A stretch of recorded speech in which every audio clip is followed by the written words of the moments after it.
Bismillahirrahmanirrahim. Assalamualaikum warahmatullahi wabarakatuh.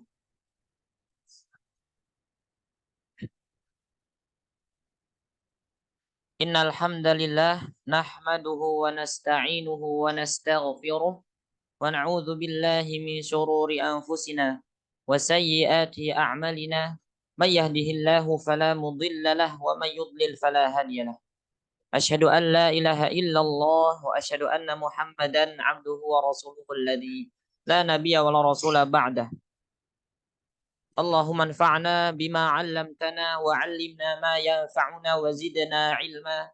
Allahumma nawwir qulubana binuri hidayatik kama nawwartal arda binuri syamsika abadan abada bi rahmatika ya arhamar rahimin. Amin ya rabbal alamin. Segala puji bagi Allah Subhanahu wa taala yang mana telah memberikan kepada kita kesempatan sehingga kita bisa sama-sama bertemu bertatap muka dalam majlis yang mulia ini, dalam majlis yang penuh barakah ini. Salawat teriring salam semoga tetap tercurah limpahkan kepada baginda Nabi Muhammad sallallahu alaihi wasallam, juga kepada keluarga beliau, kepada para sahabat, tabi'in, atba' tabi'in, juga kepada kita semua sebagai pengikut setianya hingga akhir zaman kelak. Yang kami hormati Mudirul Ma'had Karimul Quran Kiai Haj Dr. Ahmad Fihri MA, yang mana beliau sedang rihlah. Semoga Allah selalu menjaga beliau sampai kembali kepada kita semua. Juga yang kami hormati Dr. Muhammad Ardiansyah MPDI, yang mana beliau sudah berada di tengah-tengah kita semua.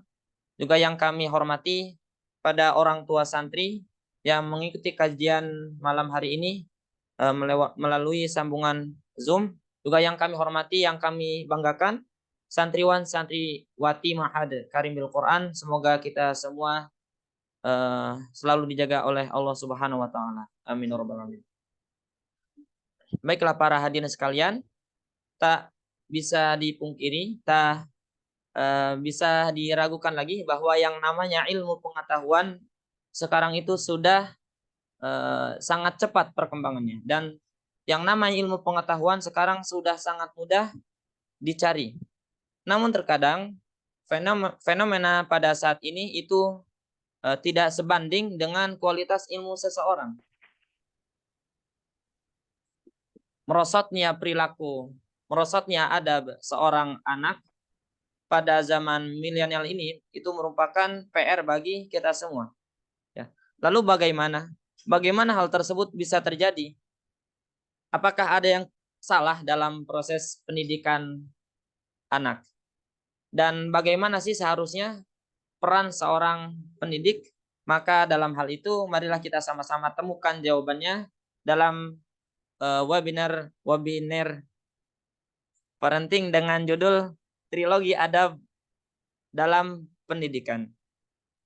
Maka dari itu izinkan kami sebagai pembawa acara membacakan susunan acara pada hari ini. Yang pertama adalah pembukaan, yang kedua pembacaan ayat suci Al-Quran, yang ketiga penyampaian materi, dan yang keempat adalah penutup. Untuk mengefisienkan waktu, marilah kita beranjak ke acara yang pertama, yakni pembukaan. Marilah kita sama-sama buka acara kita yang penuh berkah ini dengan sama-sama melafalkan Al-Basmalah. Bismillahirrahmanirrahim. Beranjak ke acara yang kedua, yakni pembacaan kalam ilahi oleh salah satu dari santri Ma'had Karimul Quran kepada Muhammad Dzikril Hakim. Falyatafaddal ilaihi mashkura.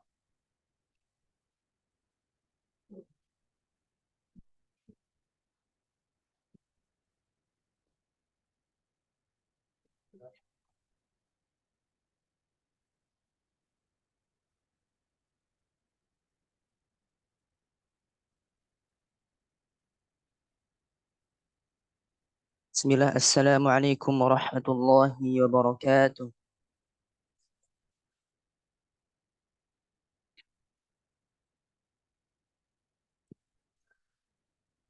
أعوذ بالله من الشيطان الرجيم. بسم الله الرحمن الرحيم.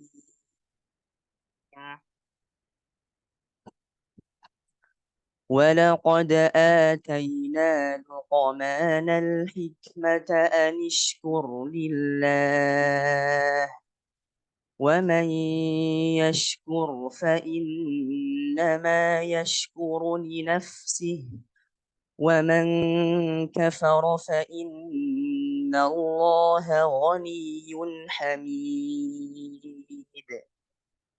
وإذ قال لقمان لبنيه وهو يعظه يا بني لا تشرك بالله إن الشرك لظلم عظيم. ووصينا الإنسان بوالديه حملته أمه وهنا على وهن وفصاله وفصاله في عامين أن اشكر لي ولوالديك إلي المصير. وإن جاهداك على أن تشرك بي ما ليس لك به علم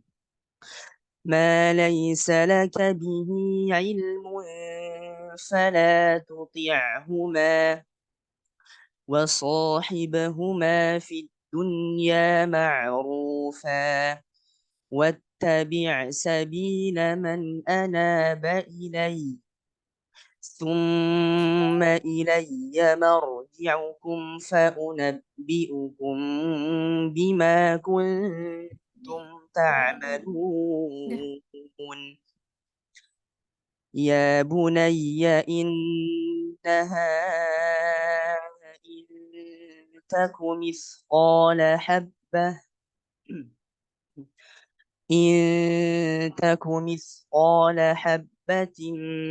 من خردل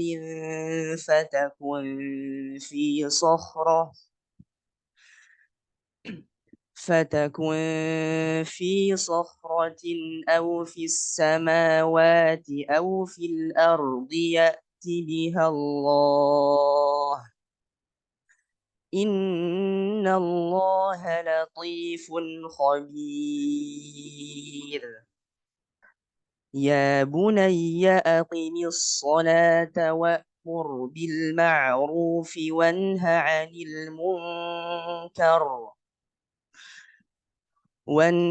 المنكر واصبر على ما أصابك إن ذلك من عزم الأمور. ولا تصعر خدك للناس ولا تمش في الأرض مرحا إن الله لا يحب كل مختال فخور.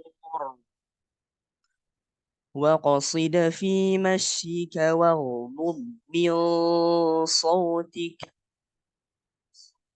إن أنكر الأصوات لصوت الحمير. صدق الله العظيم. اللهم ارحمنا بالقرآن. السلام عليكم ورحمة الله وبركاته.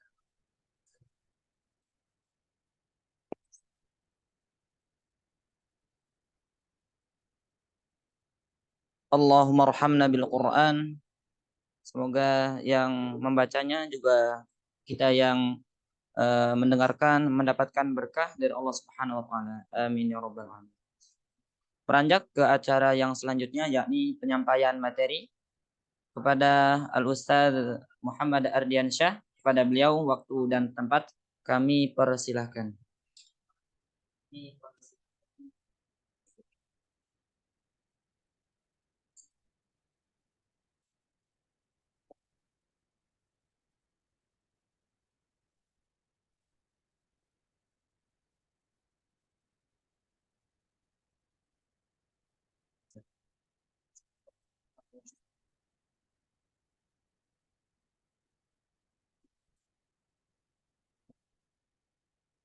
Udah, kelihatan nggak di Zoom? Belum apa? Iya, belum close. Kelihatan nggak? Udah, ada. Udah ya?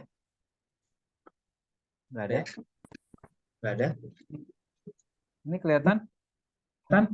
Yang di belakang kelihatan? Yang di belakang kelihatan? Kelihatan ini? Nggak buram? Kelihatan ini? Nggak buram? Bismillahirrahmanirrahim. Assalamualaikum warahmatullahi wabarakatuh.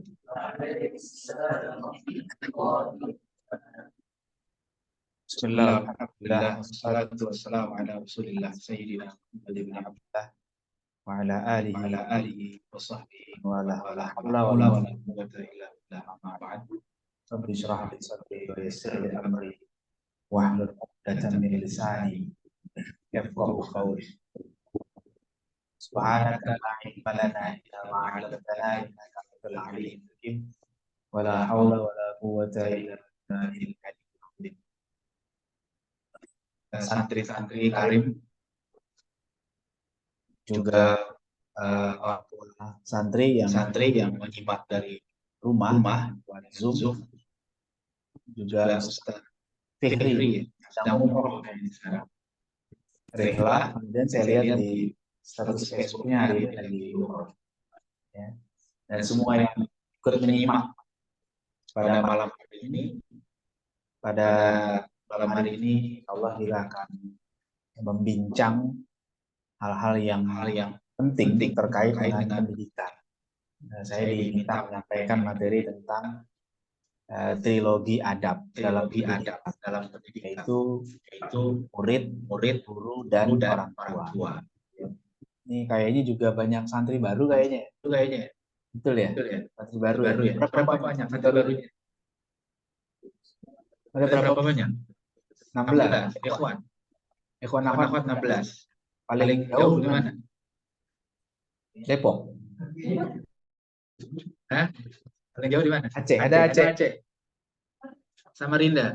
Oh, enak, ada temennya ya. Kan Samarinda kan maksudnya kan. Iya kan? Iya kan? Gak sendirian kan? Kalau tanya sama siapa? Samarinda kan? Jadi enak dia. Jadi dari sana gak sendiri kan? Kalau yang lain kan Aceh sendirian. Jawa. Tapi kamu Samarinda. Berdua. Jadi nggak pernah kesepian jalannya. Alhamdulillah. Nah, jadi baru melihat sebagian wajahnya, sebagian lama-lama masih ada juga. Bagian ya masih ada yang lama-lama ya. Oke lah, apa-apa. Ya insya Allah silaturahimnya tetap sambung ya. Nanti kapan-kapan main ke pondok saya di Attaqwa, ya dekat dari sini ya. Di GDC ya paling setengah jam lah naik mobil. Kalau nggak macet, antum macetnya. Jadi kalau nggak macet setengah jam sampai setengah jam lah. Oke, kita akan bahas tentang trilogi adab ya. Ada satu buku yang sangat tebal dari penulis di barat, Prof. Quickly, punya Tragedy and Hope, A History of the World in Our Time. Bukunya tebal, bukunya itu sampai 1000 halaman tebal bukunya. Nah, dia di situ menggambarkan pencapaian Barat pada hari ini. Pencapaian Barat dari teknologinya macam-macam. Sampai ya, diceritakan prestasinya, misalnya bisa teknologinya maju. Ada upaya untuk misalnya mencegah penuaan gitu-gitu. Sampai mungkin sebagian dari mereka hari ini ada yang berpikir untuk bagaimana bisa hidup selamanya. Ya, eternal. Mereka pengen hidup abadi. Gimana caranya menciptakan alat yang bikin mereka nggak akan mati. Nah itu saking orang Barat tuh memang sangat mendewakan sains dan lupa kepada Tuhan. Mereka jadi kayak begitu cara berpikirnya. Padahal ketika mereka merencanakan apa-apa itu, kadang-kadang mati juga mereka kan. Karena mati itu kita nggak pernah tahu. Ya, kemarin tuh beberapa waktu yang lalu ada rekreasi, orang Barat rekreasi ke ke bawah laut, pengen melihat bangkai Titanic. Dengar nggak beritanya? Ada orang Barat pengen rekreasinya macam-macam orang Barat tuh ya. Kalau kita kan rekreasinya kan ke mana gitu. Dia rekreasinya ke bawah laut pengen melihat bangkai kapal Titanic ya. Bayarnya mahal itu, naik kapal selam mahal bayarnya miliaran. Yang bisa ikut ke bawah itu ya orang-orang yang punya duit banyak lah ya. Milioner gitu. Dan ternyata begitu menyelam ke bawah mati semuanya bawah. Padahal dia didampingi sama orang yang sudah ahli sering bolak-balik ke situ. Ya, ahli dalam ilmu penyelaman begitu ya teknologinya. Tapi ya itulah ajal. Ya. Jadi kita nggak pernah tahu tuh. Kira-kira kalau dia tahu bakal mati mau nggak dia naik kapal selam itu? Nggak akan. Jangankan suruh bayar sampai miliar, gratis juga nggak mau. Ya, mau nggak kamu? Yuk ikut yuk ke bawah melihat apa bangkai Titanic. Yuk, tapi mati. Gitu. Mau nggak? Mau nggak? Nggak mau kan? Iya, karena memang nggak ada yang mau. Itu, tapi ya dia ceritakan di buku itu tebal, ya. Tapi di belakang buku itu, ya, di belakang buku itu dia bilang gini, some things we clearly do not yet know, including the most important of all, which is how to bring up children to form them into major responsible adults. Apa artinya nih? Ayo, artinya apa? Ayo, anak Arif yang nggak bisa diri. Jadi kata dia, meskipun dengan pencapaian yang itu tinggi secara teknologi dan sebagainya, tapi ada satu PR besar kata mereka. Satu hal yang sangat jelas yang kita alami hari ini adalah yang paling penting kita masih bingung membawa anak-anak ini menjadi orang bertanggung jawab yang beradab lah gampang. Jadi mereka tuh sebenarnya masih bingung dengan konsep pendidikan mereka. Ya, membanggakan pencapaian ini itu, tapi ternyata mereka masih bingung dengan konsep pendidikan mereka. Gimana anak-anak kita sampai jadi yang kita lihat di barat itu tidak seburuk yang dibayangkan sih memang, tapi juga tidak seindah apa yang diperkirakan orang sebenarnya ya. Meskipun orang kadang-kadang berlebihan membanggakan apa yang di barat, tapi juga ada yang terlalu antipati ya. Sebenarnya nggak gitu, termasuk di satu negeri yang dianggap sebagai negeri dengan pendidikan terbaik ya. Mana negeri yang dianggap pendidikan terbaik menurut survei-survei? Di mana? Finlandia, kata orang-orang ya, menurut mereka. Tapi kalau menurut saya sih, yang terbaik bukan di Finlandia, di Indonesia. Kenapa? Karena ada Karim Bil Quran di Indonesia. Iya, di Finlandia tuh nggak ada Karim Bil Quran. Iya, makanya kalah sama Indonesia. Ya.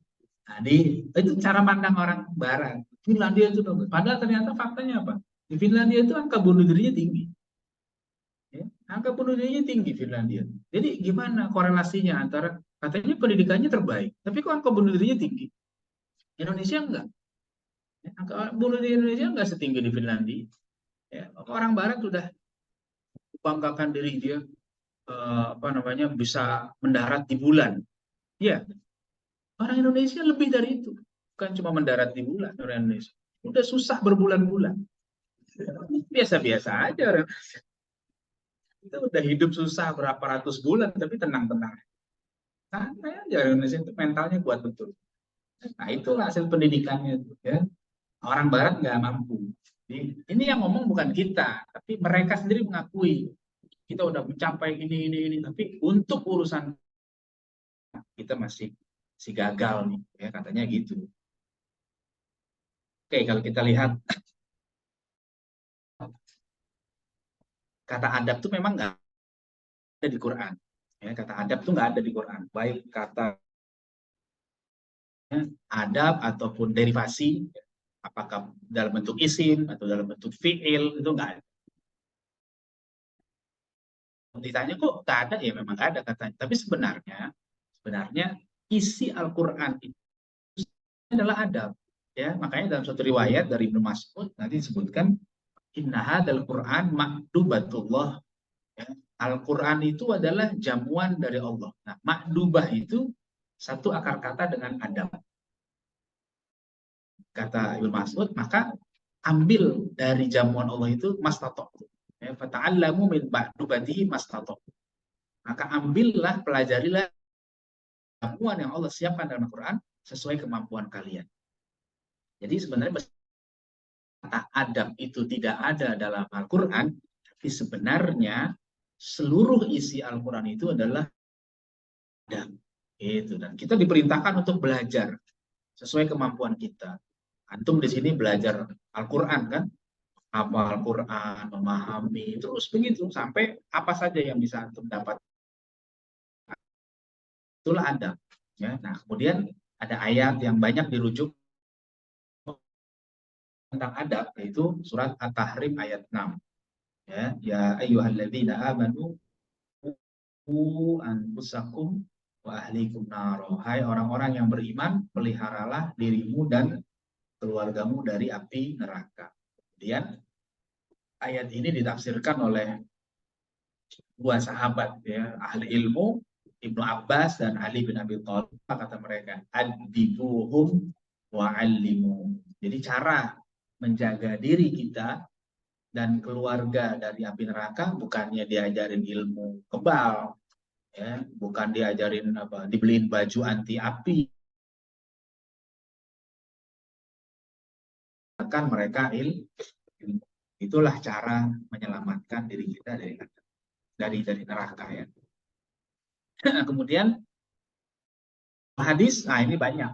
Kalau hadis yang bicara tentang adab banyak banget. Ini salah satu contohnya, ya. Akrimu auladakum wa ahsinu adabahum.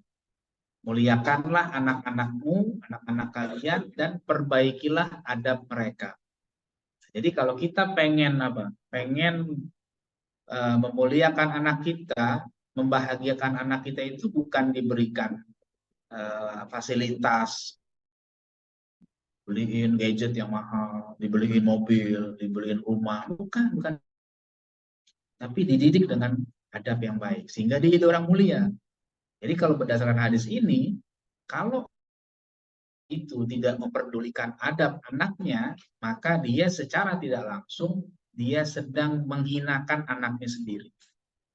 Ya, nanti anaknya tumbuh menjadi orang yang tidak baik, dia melakukan perbuatan akhirnya membuat dia dihinakan oleh orang lain. Kenapa? Karena nggak diajarin adab. Tapi kalau dia diajarin adab, dari kecil terus sampai besar dikawal, dijaga, insya Allah dia jadi orang mulia. Kenapa? Karena dia beradab yang baik. Ya. Ini contoh dari hadis, banyak sekali hadis-hadis yang berkaitan dengan adab. Ya. Kemudian ini juga ada hadis lain. Mana hala walidun waladahu afdala min adabin hasan. Tidak ada pemberian orang tua kepada anaknya yang lebih baik, lebih utama, afdol, ya, dibandingkan dengan adab yang baik. Jadi kali ini mondok di Karim, ya. Ini adalah hadiah terbaik dari orang tua kalian. Ya, kalian nggak dibelikan mobil baru, nggak dibelikan gadget, ya, handphone apa, handphone Apple, harganya berapa? Apple berapa harganya? Nggak tahu. Udah nggak punya nggak tahu. Sama saya juga. Ya, mahal kan handphone Apple tuh, ya? Mahal nggak? Mahal, ya. Padahal Apple-nya kan udah second, udah digigit kan. Ya, Apple HP atau laptop Apple itu kan digigit Apple-nya kan, tapi mahal harganya. Gimana kalau utuh? Ya. Atau Samsung yang S berapa? Sekarang udah S berapa?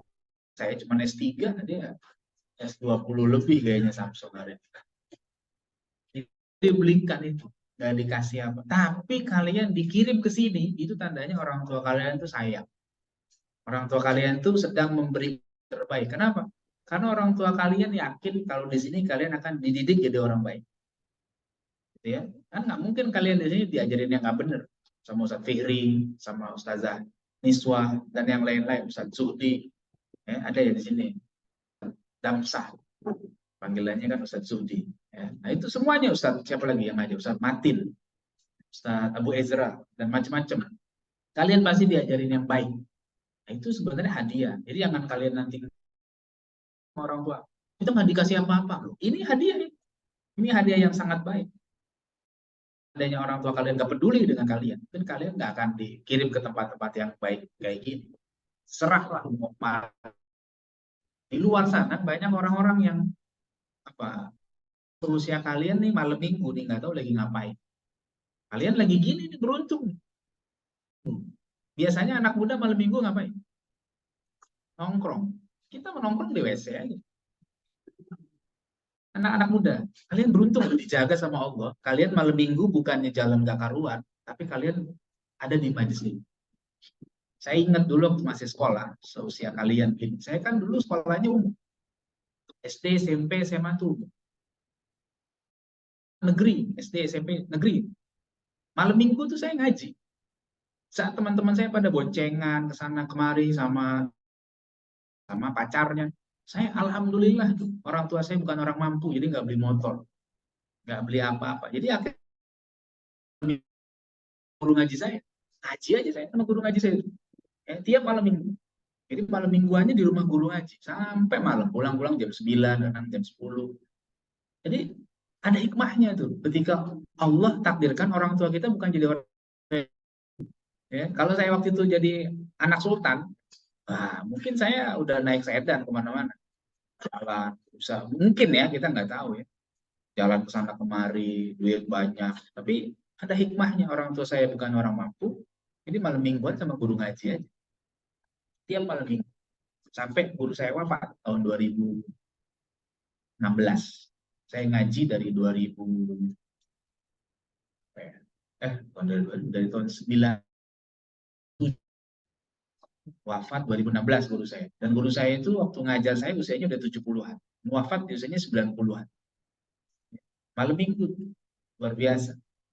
Sampai beliau matanya dioperasi, selesai operasi, ngaji nggak? Ngaji terus. Padahal matanya masih ditutup, masih bekas operasi katarak. Tapi ngaji, tetap ngaji. Karena dia hafal kitabnya. Kita baca salah ketahuan sama dia. Iqra' anta. Itu disuruh baca. Baca. Akhta. Gitu. Salah. Oh, Masya Allah. Guru saya itu begitu. Ya, nah kita melek aja salah. Ya. Dia nggak ngelihat matanya, tapi mata batinnya kuat betul. Sampai wafat di tahun 2016, saya baru berhenti ngaji sama beliau, yang malam mingguan. Saya seperti itu. Ya. Jadi kita beruntung. Kamu dikasih kesempatan belajar malam mingguan mana. Saya dulu waktu baru tinggal di Depok, tahun 2014, itu kalau tiap minggu pagi saya ngajar ke Kampung Melayu. Sekarang diganti ke malam minggu. Nah, hari Minggu pagi itu saya ngajar pada subuh di Kampung Melayu. Saya berangkat dari Depok nih, dari daerah RTM gitu ya, Gunadarma sana. Terus sebelum subuh saya udah berangkat, jam 3:30 saya udah berangkat. Supaya subuh ke sana. Naik motor sendirian. Nggak sama Rinda, kalau sama Rinda kan berdua. Ya. Saya sendirian aja. Motor ya. Nah, saya perhatikan tuh ya, waktu lagi jalan dari Depok ke Kampung Melayu, itu di depan kampus Universitas Pancasila. Kampus tahu nggak Universitas Pancasila? Ya, UP itu. Itu kan jalan banyak anak-anak muda tuh jam segitu pada nongkrong balap-balapan motor. Trek-trekan. Saya lewat santai aja saya gitu ya. Nggak ada yang berani ngebut sama saya. Karena saya jalan emang nggak ada yang ngebut ya. Karena anak-anak muda itu banyak, susah kali ya. Tapi yang di pikiran saya ketika itu apa ngelihat mereka? Ini orang tuanya kemana nih? Anak ini hari nongkrong nggak pulang kok tenang-tenang aja. Ntar kalau kenapa-napa baru nyesel. Nah ya kan kesian itu anak-anaknya. Apakah dia nggak dapat perhatian dari orang tuanya? Apa dia pada nggak bisa diatur? Kita nggak tahu juga. Ya, kumpul di situ naik motor balap-balapan. Nanti kalau ada polisi kabur gitu kan? Kasihan sebenarnya. Berarti melihat itu kasihan. Ya, orang tuanya kemana? Dulu waktu nggak punya anak, pengen punya anak. Sekarang udah punya anak, biarin begitu aja. Ya, belum lagi nanti balap-balapan. Kalau jatuh, nyusruk, ya, jatuh, geger otak bisa kan? Ya, dengkulnya jatuh duluan, geger otak. ternyata otaknya didengkul. Ya, ya, begitu. Bisa jadi gitu. Begitu diperiksa, kenapa kok bisa geger otak? Padahal dengkulnya dulu aja tuh, ternyata otaknya didengkul. Itu bahaya. Atau anak laki perempuan, pergaulan bebas. Ya, kasihan tuh anak-anak laki perempuan, usia seperti kalian, bergaul bebas. Nanti dia, mohon maaf ya, misalnya ada yang hamil duluan, gimana? Karena pergaulan bebas. Habis hamil ditinggal sama pacar, gimana? Jadi dia nggak pakai kelapa, perutnya berjendol, nggak ada bapak. Kabur tuh, ya. Laki-lakinya pergi ninggalin dia. Nah, ya. Makanya yang perempuan-perempuan harus hati-hati jaga diri ya, jangan bujuk sama laki-laki. Ya, pokoknya ini, nah, jangan. Pokoknya kalau ada laki-laki yang mau lapor ke bapak saya gitu, jangan mau, ya, jangan digoda nanti akhirnya nyesel. Kenapa? Karena mungkin nggak dapat pendidikan yang baik. Jadi akhirnya kayak begitu. Nah, kalian bersyukur, ya, berterima kasih sama orang tua kalian. Kalau pulang, ya Allah, Bapak, Ibu, Umi, Abi, terima kasih sudah memberikan hadiah. Saya dimasukkan ke Karim. Itu tuh hadiah tuh. Jadi jangan kamu sia-sia. Ya. Oke, kemudian dalam riwayat lain, ini Utsman Al-Hatibi berkata, sami'tu Ibnu Umar yaqulu li rajulin. Ada Ibnu Umar. Saya dengar Ibnu Umar berkata kepada seorang, sehatin orang. Adib ibnaka. Didik anakmu. Fa innaka mas'ulun an waladika madza adabtahu. Karena kamu nanti akan ditanya tentang anakmu, apa yang kau tanamkan dalam pendidikan. Wa madza 'allamtahu, dan apa yang kau ajarkan.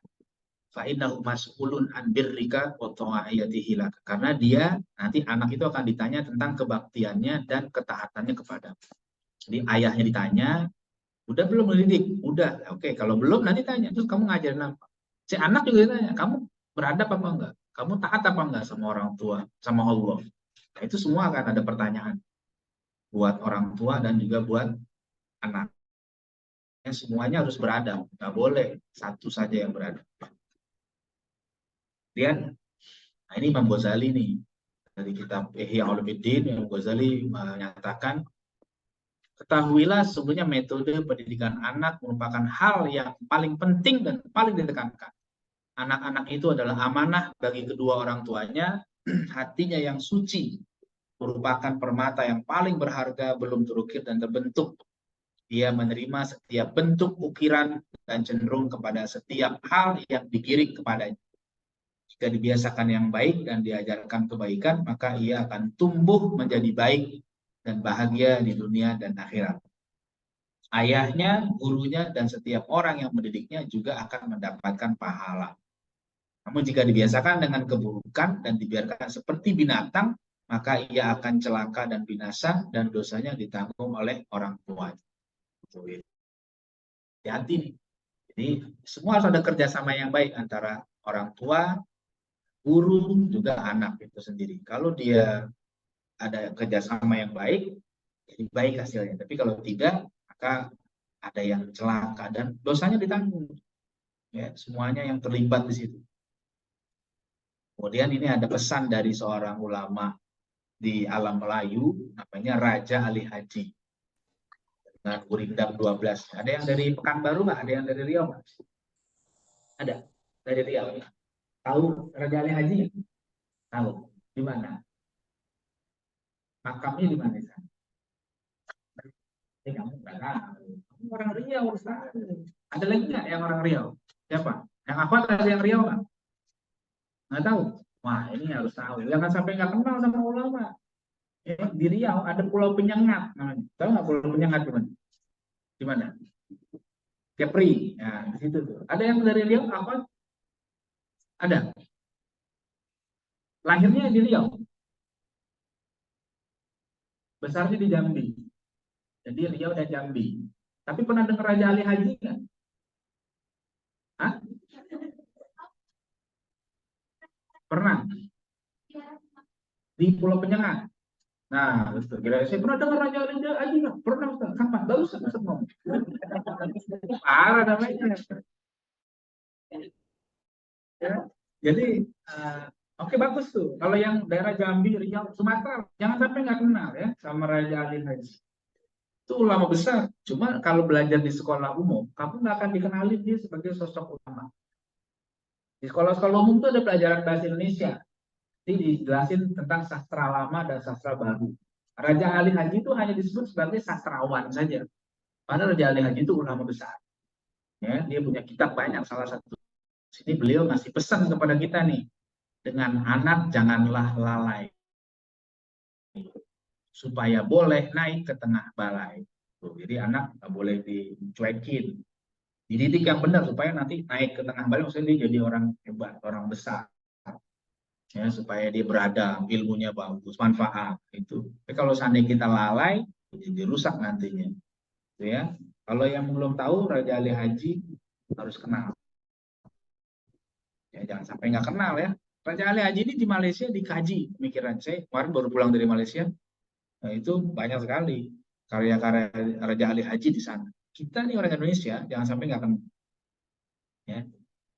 Kemudian ada juga nasihat dari Habib bin Syahid kepada putranya, ya bunayya iktil fuqaha wal ulama wa ta'allam minhum wa khudh min abihim wa akhlaqihim wa hadihim fa inna dzaka ahabbu ilayya laka min katsirin minal hadith. Hai Ananda, datangilah para fuqaha dan ulama, belajarlah dari mereka dan dapatkanlah adab, akhlak dan kebaikan mereka, karena itu semua lebih aku sukai untukmu dibandingkan dengan banyaknya hadis. Maksudnya, jangan hanya belajar hadis saja, jangan hanya belajar fikih saja, jangan hanya belajar ilmu agama saja, tapi juga harus beradab, berakhlak baik, gitu ya. Kamu di sini juga belajar Quran, itu bagus. Jangan sampai apa? Jangan sampai kamu belajar Quran tapi akhlaknya tidak sesuai dengan Al-Quran. Nah, itu kamu yang rugi nanti, ya. Oke, nah ini trilogi adab. Jadi sebenarnya istilah ini saya ambil dari pandangan para ulama bahwa kesuksesan pendidikan itu memerlukan trilogi adab ini. Jadi semuanya harus berperan, ya, harus berperan. Jadi kalau ada gurunya baik, orang tuanya baik, tapi anaknya males, nggak serius, nah itu susah, itu gagal biasanya. Kenapa? Karena nggak serius. Atau gurunya baik, muridnya baik, orang tuanya nggak peduli. Udah, pokoknya saya udah daftarin anak saya sekolah, saya udah bayarin tiap bulan. Udah, nggak peduli, di rumah nggak pernah ditanya, nggak pernah dia jajan, tapi nggak peduli sama pendidikan. Itu juga berat. Atau muridnya baik, orang tuanya baik, gurunya juga salah-salah, gurunya nggak peduli, ya, dengan akhlak anaknya, ngajar juga sekenanya saja, nggak serius, nah itu juga nggak benar. Jadi ketiga ini harus saling bekerja sama kalau pengen menghasilkan apa, pendidikan yang baik. Kalau enggak ya susah. Kalau nggak ada kerjasama yang baik, nggak akan terjadi. Ya. Nah ini contoh amalan trilogi adab, contohnya dalam sejarah gitu ya. Apa contohnya nih? Nabi Muhammad, nah, contohnya ya, kemudian Anas bin Malik, kemudian orang tuanya. Anas bin Malik itu kan berkhidmat kepada Nabi berapa tahun? Berapa tahun? 10 tahun kalau nggak salah, 10 tahun Anas bin Malik. Ya, ibunya menyerahkan Anas bin Malik untuk berkhidmat kepada Nabi selama 10 tahun. Sampai Anas bin Malik bilang, saya berkhidmat kepada Rasul dan Rasul mendidik saya. Ya, Rasul nggak pernah bawel, nggak pernah saya kerjakan ini, kenapa begini? Kalau saya nggak kerjakan, kenapa nggak dikerjakan dan sebagainya. Nah, banyaklah. Jadi orang tua Anas bin Malik menyerahkan beliau kepada Nabi dan dia berkhidmat kepada Nabi, ya, melayani Nabi selama 10. Makanya salah satu sahabat yang riwayat hadisnya paling banyak itu Anas bin Malik. Ya, setelah Abu Hurairah, ya, Abu Hurairah kan terbanyak. Jadi ada kerjasama, ada guru, ada murid, ada orang tua, gitu ya. Nah kemudian yang contoh berikutnya adalah Imam Ghazali, misalnya. Imam Ghazali itu punya guru di Tus, ya, disebutnya kalau di kitab-kitab Syekhut Tus, karena dia memang tinggalnya di daerah Tus. Kalau sekarang Tus itu masuk daerah Iran, ya, daerah Iran, Persia. Tapi kalau zaman Imam Ghazali dulu Persia itu Ahlus Sunnah wal Jamaah Baru sekarang ini belakangan saja Persia itu dikuasai oleh orang-orang Syiah.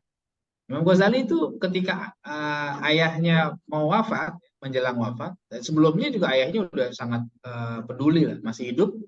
Ayahnya itu kan bukan orang kaya, ayahnya itu kan cuma pedagang kain, pedagang benang wol.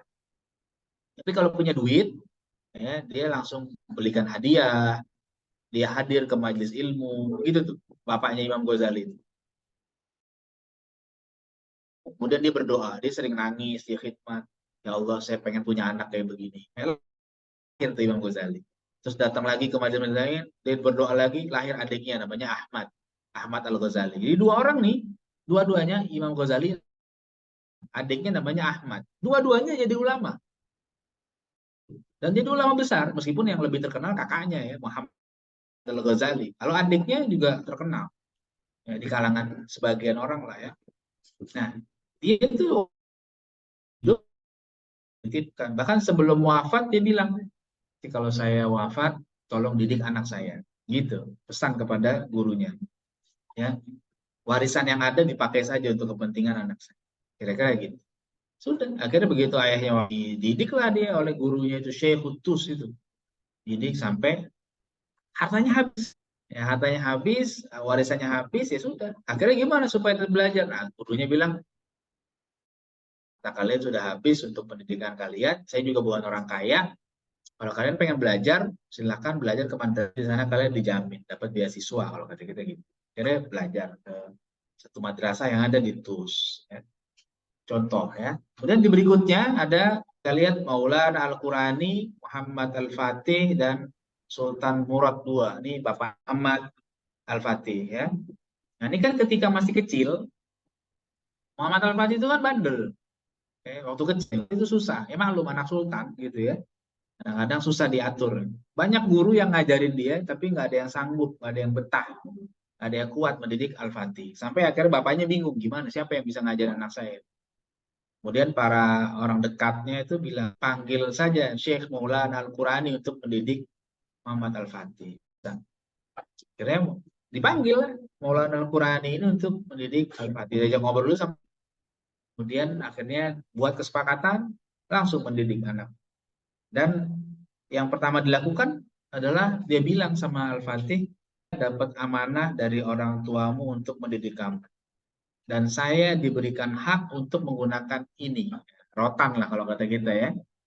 Gitu kan. Nah, ketika mendengar gitu Al-Fatih ya namanya anak sultan dia cengenges-cengenges saja ketawa-tawa. Begini udah tua ya. Kemarin anak pada muda aja nggak tahan mendidik saya gitu. Ini lagi udah tua gitu. Diremehkan lah kira-kira gitu. Kemudian akhirnya oleh Maulana Al-Qurani disabet tuh Al-Fatih. Disabet, diem. Ternyata serius nih gurunya nih. Ya, dan sejak saat itu dia belajar disiplin. Ya, bisa hafal Quran, ya, bisa belajar yang lain sampai akhirnya tumbuh jadi orang baik. Ya, kemudian nanti ketika udah dewasa dikenal yang lain ya, siapa? Syekh Ak Syamsuddin. Itu. Jadi kayak begitu tuh udah kerjasama yang baik antara apa? Antara guru, murid dan orang tua. Nah, ini contoh lah. Mungkin masih banyak lagi yang seperti ini juga. Cuman ini sampel saja sejarah yang ada yang kita kenal gitu ya. Oke, sekarang kita masuk ke adab guru dulu nih ya. Guru nanti adabnya banyak, saya cuma bagi sebagian saja ya, karena kalau dibahas semua panjang. Guru harus sabar ya. Guru harus sabar. Jangan jadi guru nggak sabar. Ya, jadi guru harus sabar. Lapang dada dalam segala urusannya. Itu guru tuh. Kalau guru nggak sabar, wah kacau nanti. Ya, ngajar apa saja pasti ada ujian ya. Kalau guru harus sabar. Boleh nggak? Boleh marah, tapi harus tetap sabar. Kok marah tapi sabar? Maksudnya gini, boleh, tapi jangan benci sama murid. Saya suka bilangin ke teman-teman guru yang ngajar gitu. Kalau perlu marah, silakan marah. Kalau tapi jangan marah terus-terusan, itu ada masalah tuh kalau mungkin belum minum obat kalau marah terus. Marah itu boleh, diperlu pernah marah kok kepada sahabatnya, tapi nggak pernah benci. Jangan benci, beda loh. Marah sama benci itu ya. Saya bilang, tapi harus sabar. Kalau bisa sabar, sabar. Nanti kan macam-macam murid itu. Murid itu macam-macam. Saya pernah guru ketika mengisi workshop di sekolah. Dia bilang gini, Ustaz, gimana cara kita ngadepin murid yang luar biasa? Ya, tanda kutip luar biasa itu ya macam-macam lah perilakunya. Ya luar biasa, bukan luar biasa pinternya, bukan luar biasa akhlaknya baik, tapi perilakunya bikin gitu. Terus saya bilang kepada guru itu, kalau bapak ibu ketemu murid yang kayak begitu, bapak ibu guru harus sujud syukur. Loh, kok sujud syukur? Iyalah, karena bapak ibu dikasih kerjaan sama Allah lebih banyak. Saya bilang gitu. Coba kalau seandainya murid bapak ibu semuanya soleh semua, kan bapak nggak ngapa-ngapain, nganggur aja. Pahalanya dikit, saya bilang. Jadi ubah cara berpikirnya, jangan hanya apa? Jangan pengen punya murid itu baik semua. Ya, itu bersyukur juga kalau punya murid. Tapi ada juga kan murid nggak semuanya langsung baik. Ada murid yang macam-macam, yang begini, yang begitu, yang begitu. Tapi kalau kita sabar, kita akan bisa mendidik dia baik, dan nanti hasilnya dia jadi baik. Itu luar biasa pahalanya. Ya, jadi ketika ketemu dalam tanda kutip, harusnya bersyukur. Kenapa? Disitulah Allah berikan pahala. Kan kita mikirin terus tuh. Nah, caranya dia anak. Ada yang diajar sekali nggak paham, 2 kali nggak paham, 3 kali nggak paham, sampai gregetan. Tapi kan kita murid gimana juga harus kita ajar sabar. Tapi kalau kita nggak sabar, ubah. Ya, ini contoh adab-adab guru. Banyak lagi sebenarnya. Dia sombong pada sesama dan seterusnya ya, rendah hati. Tidak banyak bergurau. Maksudnya jangan terlalu banyak. Sesekali boleh bercanda. Tapi kalau terlalu sering nanti turun wibawa. Kalau sesekali menyegarkan suasana, oke, nggak apa-apa ya. Pun ya perlahan didik yang lemah, perbaiki murid yang tidak cakap dan yang baik. Ya. Pernah dengar cerita murid Imam Syafi'i? Murid Imam Syafi'i ada Ar-Rabi bin Sulaiman. Dia itu lamban. Orang bilang sekarang namanya slow learner. Ya, jadi murid yang lambat belajar. Diajarin nggak bisa-bisa, sampai dia malu. Malu, dia pengen meninggalkan majelis Imam Syafi'i. Imam Syafi'i ngelihat, nanti murid saya malu kayak panggil. Kita Robi nanti yang lain bubar gitu ya, kamu ketemu saya ya. Oke, datang. Udah akhirnya sama Imam Syafi'i Arabi itu dikasih, kalau orang sekarang bilang remedial. Ya, dikasih waktu khusus belajar, tidak bersama murid-murid yang lain. Karena dia mungkin merasa lambat. Ya, kamu belajar sama saya. Diulangin pelajaran itu, diulang-ulang, dijelasin sampai berapa? 40 kali. Nggak paham. Ya, mending kalau paham, nggak paham. Tapi Imam Syafi'i bercanda gitu ya. Kalau kita bercanda, ya Robi, kalau ilmu itu kayak makanan dan saya bisa langsung saya suapin kamu sampai kenyang. Gitu ya. Kalau ibarat makanan nih, saya pengen suapin biar kamu kenyang, berarti biar kamu pinter. Tapi masalahnya apa? Masalahnya Imam Syafi'i kan manusia. Dia hanya bisa memberikan, mengajarkan, menyampaikan. Tapi yang bisa bikin paham siapa? Tetap aja Allah. Jadi guru itu sehebat apapun nggak akan bisa memberikan pemahaman kepada murid. Yang memberikan pemahaman siapa? Tetap Allah. Jadi Imam Syafi'i pun mengatakan, ya saya cuma menyampaikan, tapi ya sudah, tetap aja. Imam Syafi'i ngulangin, bayangkan, bukan cuma 3 kali, 40 kali. Imam Syafi'i mengajarkan muridnya diulang lagi. Masih belum paham juga ya sudah. Dia juga nggak bosan belajar lagi. Nggak malu. Sampai murid yang tadinya itu nggak bisa sama sekali, bisa. Bisa dan akhirnya menjadi murid terdekat Imam Ar-Rabi bin Sulaiman itu salah satu tangan kanan Imam Syafi'i. Dalam madzhab Syafi'i nanti beliau salah satu murid terdekat. Kalau orang yang belajar ilmu usul fikih itu riwayat terkuatnya lewat jalur Ar-Rabi itu. Jadi murid-muridnya banyak ngambil dari Ar-Rabi bin Sulaiman. Jadi kalau saya bahasakan, Imam Syafi'i itu seorang guru yang luar biasa, yang mendidik anak muridnya itu zero to hero. Jadinya nol, tadinya benar-benar nggak paham, tapi akhirnya sampai jadi paham dan bahkan menjadi periwayat mazhab Syafi'i. Itu namanya Rabi bin Sulaiman. Ya. Lalu mengucapkan saya tidak tahu. Kalau saya emang nggak tahu, guru ya ucapan saya nggak tahu. La adri, nggak apa-apa. Malik itu ditanya apa? Ditanya 50-an lebih soal, kurang lebih ya. Itu cuma jawab berapa soal. Sisanya jawabnya la adri. Saya nggak tahu. Saya nggak tahu. Dan itu tidak menurunkan derajat dia sebagai seorang ulama. Ya. Kemudian kepada murid yang bertanya, pahami pertanyaannya, menerima argumen yang benar. Kalau ada yang disampaikan argumen oleh muridnya, boleh. Antum belajar, misalnya mau menyampaikan pendapat kepada guru antum, sampaikan. Nggak apa-apa. Jangan merasa nggak enak. Enggak, sampaikan. Kalau beda pendapat boleh? Boleh. Jadi jangan kemudian apa? Jangan takut menyampaikan pendapat. Sampaikan saja, tapi caranya yang baik. Ya, seandainya ada guru yang ngajar di sini, siapa saja, apakah saya atau siapa, kamu punya pendapat yang berbeda, sampaikan. Jangan takut nanti dibilang nggak sopan. Bukan, kecuali kamu mencela guru kamu. Tapi berbeda pendapat dengan guru itu selama punya landasan ilmu yang benar itu boleh. Ya, itu tidak dilarang. Ya, asalkan dengan cara yang baik. Jadi biasa Imam Syafi'i itu ngaji sama Imam Malik. Ya, 13 tahun atau lebih bahkan. Tapi ternyata Imam Syafi'i punya kitab yang judulnya apa? Khilafu Malik. Ya, hal-hal beda dengan gurunya. Bahkan ketika masih hidup pun masih belajar, dia punya pandangan yang berbeda dengan guru. Tapi nggak apa-apa, masing-masing punya dasar ilmu.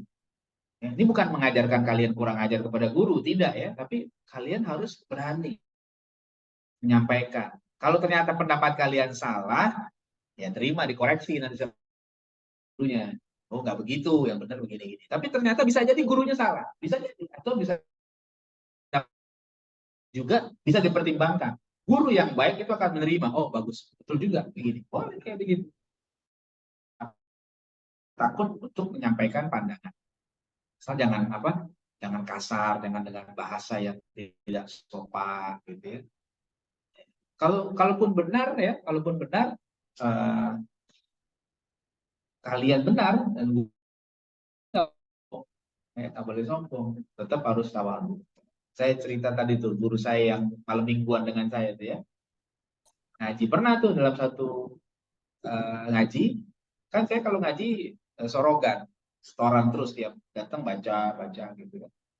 Suatu hari saya baca sama guru saya, salah, akhta, salah. Kenapa baca kayak, saya bilang begini mualim, kan saya manggil guru saya mualim, orang Betawi gitu. Gini mualim, baca begini karena begini. Enggak begitu. Salah. Kalau nanti baca begitu, nanti mafhumnya begini gini. Saya bilang, kalau dilihat dari bentuk fiilnya begini, strukturnya begini. Kalau diartikan begitu nanti jadi begitu. Saya sempat argumen tuh. Tapi dengan bahasa yang baik lah. Kayaknya lebih tepat begini mualim. Karena pandangannya begini gini. Enggak, bukan begitu, tapi begini gini gini. Clear sampai akhirnya kita ya sudah, saya ngalah sebagai murid kan sama guru, udah deh, oke deh, ya udah, saya nggak ngebantah lagi setelah itu, ya udah kalau emang gitu. Tapi dalam hati kecil saya ngerasa bacaan saya itu benar, gitu ya. Udah biasa kelar ngaji biasa, nggak jadi berantem, nggak jadi musuhan lah, ya. Dan guru saya nggak bilang saya murid durhaka loh, nggak gitu. Biasa habis ngaji saya biasa tuh ngeteh, biasa guru saya nyiapin teh, kopi, atau kue-kue begini biasa, anak-anaknya nyiapin, ngobrol lagi biasa. Terus pulang udah selesai. Saya ngaji cuma seminggu sekali sama guru saya. Nah begitu minggu depan saya ngaji, ya apa yang terjadi? Baru datang saya, ngetok pintu guru saya, suruh masuk, masuk. Kan biasa saya cium tangan guru saya. Kali ini ya saya cium tangan biasa, tapi guru saya kali itu meluk saya. Tumben nih, guru saya meluk saya nih, takut ngebekasin nih. Atau orang itu kalau biasa perilakunya aneh-aneh ngebekasin nih, jangan-jangan mau meninggal gitu ya. Tapi enggak, tumben dia meluk saya. Saya kenapa? Malam ada apa nih? Enggak, dia bilang gini, bacaan ente yang minggu kemarin tuh bener, ada yang salah. Kata guru saya gitu, dia ngakuin. Ternyata aneh pas ente, aneh pikirin, bacaan ente itu ternyata yang benar. Dan argumen ente benar, aneh yang salah. Jadi bagus katanya, ente yakin dengan ilmu ente, anda kemarin mungkin kurang teliti, jadi anak ini ngakuin kalau dia salah. Gitu. Terus saya bilang, ya, alhamdulillah. bagus ya gitu kata dia. Nah, alhamdulillah kan mualim juga gurunya. Saya bilang gitu. Saya nggak bilang dengan gaya sombong. Makanya kemarin dengerin dong. Ajar kalau kayak begitu. Ya. Saya tetap dengan rasa tawadu karena beliau guru saya juga ya kan. Nggak bisa saya seenak itu. Saya bilang kemarin nggak percaya sih. Ya gitu. Itu nggak sopan kalau kayak gitu ya. Nah, jadi begitu tuh ya. Cara saya tetap berargumen tapi dengan cara yang sopan. Ya. Pernah juga ketika saya belajar di Libya tahun 2004, saya belajar di Libya tuh, saya pelajaran bahasa Arab memang. Saya suka. Saya kalau pelajaran bahasa Arab itu pasti saya muter berulang-ulang kali. Waktu itu belajar kitab Alfiyah Ibn Malik, syarahnya, Syarah Ibn Akil. Ada 4. Tiap besok pagi belajar, saya malam tuh murojaah, baca kitab dulu. Saya pengen. Bahkan kalau saya sakit saja dulu di Libya tuh, kalau belum kelar pelajaran saya nggak mau pulang. Saya pengen pulang kalau pelajaran nahu udah selesai baru saya izin pulang. Kalau pelajaran lain saya bisa baca sendiri. Tapi kalau nahu kan latihan segala macam. Saya suka latihan ini latihan itu. Saya suka. Satu hari dosen saya ngajar. Tulisannya kok beda nih sama yang saya mutolaah semalam. Saya bilang, nih, oh, kayaknya beda nih. Mana yang bener ya? Cuman kan kalau saya mau langsung nyalahin kan nggak sopan. Kalau saya bilang, Ustaz itu salah tuh. Saya nggak sopan dah. Saya langsung bilang gini, Ustaz, Afwan mau tanya. Gitu. Bahasa Arab saya. Semalam saya mutolaah kitab, di kitab tertulis begini, begini, begini, begini. Antum mengajarkan kaidahnya begini, begini. Saya tanya, apakah kitab ini salah cetak atau gimana? Saya bilang gitu. Caranya gitu. Apakah kitab ini salah cetak? Kalau salah cetak, kita perbaiki aja nih. Terus akhirnya dia bilang, akhirnya dicek lagi. Gimana di situ? Gini, gini. Nah, saya bilang, kitabnya begini, begini, begini, begini. Kata beliau, iya. Kamu yang benar, saya salah. Gitu, langsung dia legowo. Tapi saya nggak nyalahin dia dengan, Ustadz itu salah, gimana sih guru nggak ngerti banget sih gitu. Itu murid kurang ajar kayak begitu ya. Jadi saya mengkritiknya atau menyampaikan pandangan saya dengan cara yang sopan. Gitu. Saya udah baca. Tapi itu saya udah baca dulu sebelumnya. Jangan asal ngomong dong. Itu kayaknya salah deh. Kalau dia mana? Saya menurut saya. Nggak boleh gitu. Jadi kita punya dasar argumen ketika ingin menyampaikan pandangan yang berbeda. Ya, kira-kira gitu ya. Jadi jangan ini ada guru dulu nih pertama ya, harus tunduk dengan kebenaran, rujuk ketika salah. Ya udah kalau salah akui saja salah. Ya, kemudian nanti mencegah murid dari mempelajari ilmu yang berbahaya. Jadi murid jangan dikasih belajar ilmu yang bahaya. Hati-hati, jangan sampai baca buku, salah belajar, ya, itu nanti gurunya kesalahan juga. Yang belajar ilmu manfaat bukan karena Allah, maksudnya selalu mengingatkan muridnya supaya ikhlas. Penting itu tugas guru. Wah, kalau guru membiarkan muridnya tidak ikhlas, itu kata Imam Ghazali kayak orang jual golok, jual pedang kepada begal, ya, kepada rampok. Rampok itu kalau dikasih pedang dipakai buat apa? Ya, buat ngerampok lah, namanya rampok, ya kan? Nah, sekarang kita pedangnya, dosa nggak kita? Dosa. Nah, kita tahu nih murid kita benar, terus kita malah mendukung dia, malah ngebekalin dengan ilmu, nah, itu kita dapat dosanya. Ya, maka jangan berkenan yang kurang baik diingetin, jangan begitu, harus ikhlas. Seperti itu ya. Kemudian larang murid dari mempelajari ilmu fardu kifayah sebelum pelajari fardu ain. Jadi bagi ilmu ya, fardu ain dan fardu kifayah. Jadi jangan sampai yang fardu ainnya belum bisa, tapi fardu kifayahnya sudah dipelajari. Itu bahaya. Kayak kasusnya gini, kalau di sekolah-sekolah umum, ilmu-ilmu kayak matematik, bahasa Inggris, ya, fardu kifayah. Itu bukan nggak penting, itu penting, bagus, tapi fardu kifayah. Saya yang fardu ain seperti ya Quran, ya ibadah, sholat, itu puasa, itu fardu ain. Nah, tapi terjadinya apa? Sebagian sekolah, ya mereka bahasa Inggrisnya bagus, tapi baca Quran belum bisa. Nah, itu kan namanya dia lebih mementingkan yang fardu kifayah daripada yang fardu ain. Ya, Di matematikanya nilainya 10, ya, 100, bagus-bagus. Tapi ditanya rukun Islam, nggak tahu. Ya, nah, itu salah. Nah, kita nggak boleh gitu. Guru harus mengingatkan muridnya supaya belajar yang fardu ain. Baru nanti yang fardu kifayah. Ya, saya pernah ngisi di salah satu kampus negeri. Ya, nggak usah saya sebut namanya lah ya. Itu Stadium Jenderal. Kan kalau kampus negeri kan konotasinya anak-anak pinter masuk situ kan. Ya, tapi begitu saya ngisi Stadium Jenderal, di situ dosen ini ada 400 mahasiswa satu fakultas. Mahasiswa baru dia bilang setengahnya belum bisa baca Quran. Itu berarti ada masalah dengan sistem pendidikannya. Bisa sih. Kan anak-anak pinter. Kalau masuk kampus negeri kan nilai matematikanya mesti bagus, bahasa Inggrisnya mesti bagus. Tapi baca Quran nggak bisa. Itu salah. Nggak boleh kayak begitu. Itu mendahulukan yang fardu kifayah daripada yang fardu ain. Ya. Amalin ilmu jadi teladan. Ini banyak lagi sebenarnya. Ini sebagian saja contoh. Jadi artinya guru juga harus berada. Kemudian, nah ini ada murid. Ada murid nih. Dua. Ada murid juga banyak. Saya nggak bisa bahas semua karena waktunya terbatas ya. Tapi saya bagi sini. Ada adab murid kepada pemberi ilmu. Siapa? Pada Allah. Jadi adab murid, kamu jaga adabnya kepada Allah. Apa adab kepada Allah yang harus dijaga? Jangan maksiat. Selain ikhlas, jangan maksiat. Imam Syafi'i sampai bikin ya, dia bilang syakautu ila waqi'in su'a hifzi fa arsyadani ila tarkil ma'asi wa akhbarani bi anna al-ilma nur wa la yuhda li'asi. Ya, jadi kata Imam Syafi'i, saya pernah curhat kepada guru saya Imam Waqi. Hifzi, susah ngapal. Ini aneh nih, kenapa?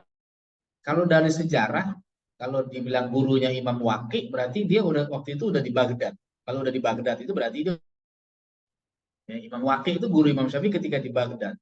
Di Baghdad itu dia udah dewasa tuh. Ya, karena Imam Syafi'i itu lahirnya di mana? Di Gaza. Ya, di Gaza kemudian dibawa ke Mekah oleh keluarganya karena banyak keluarganya di Mekah. Terus itu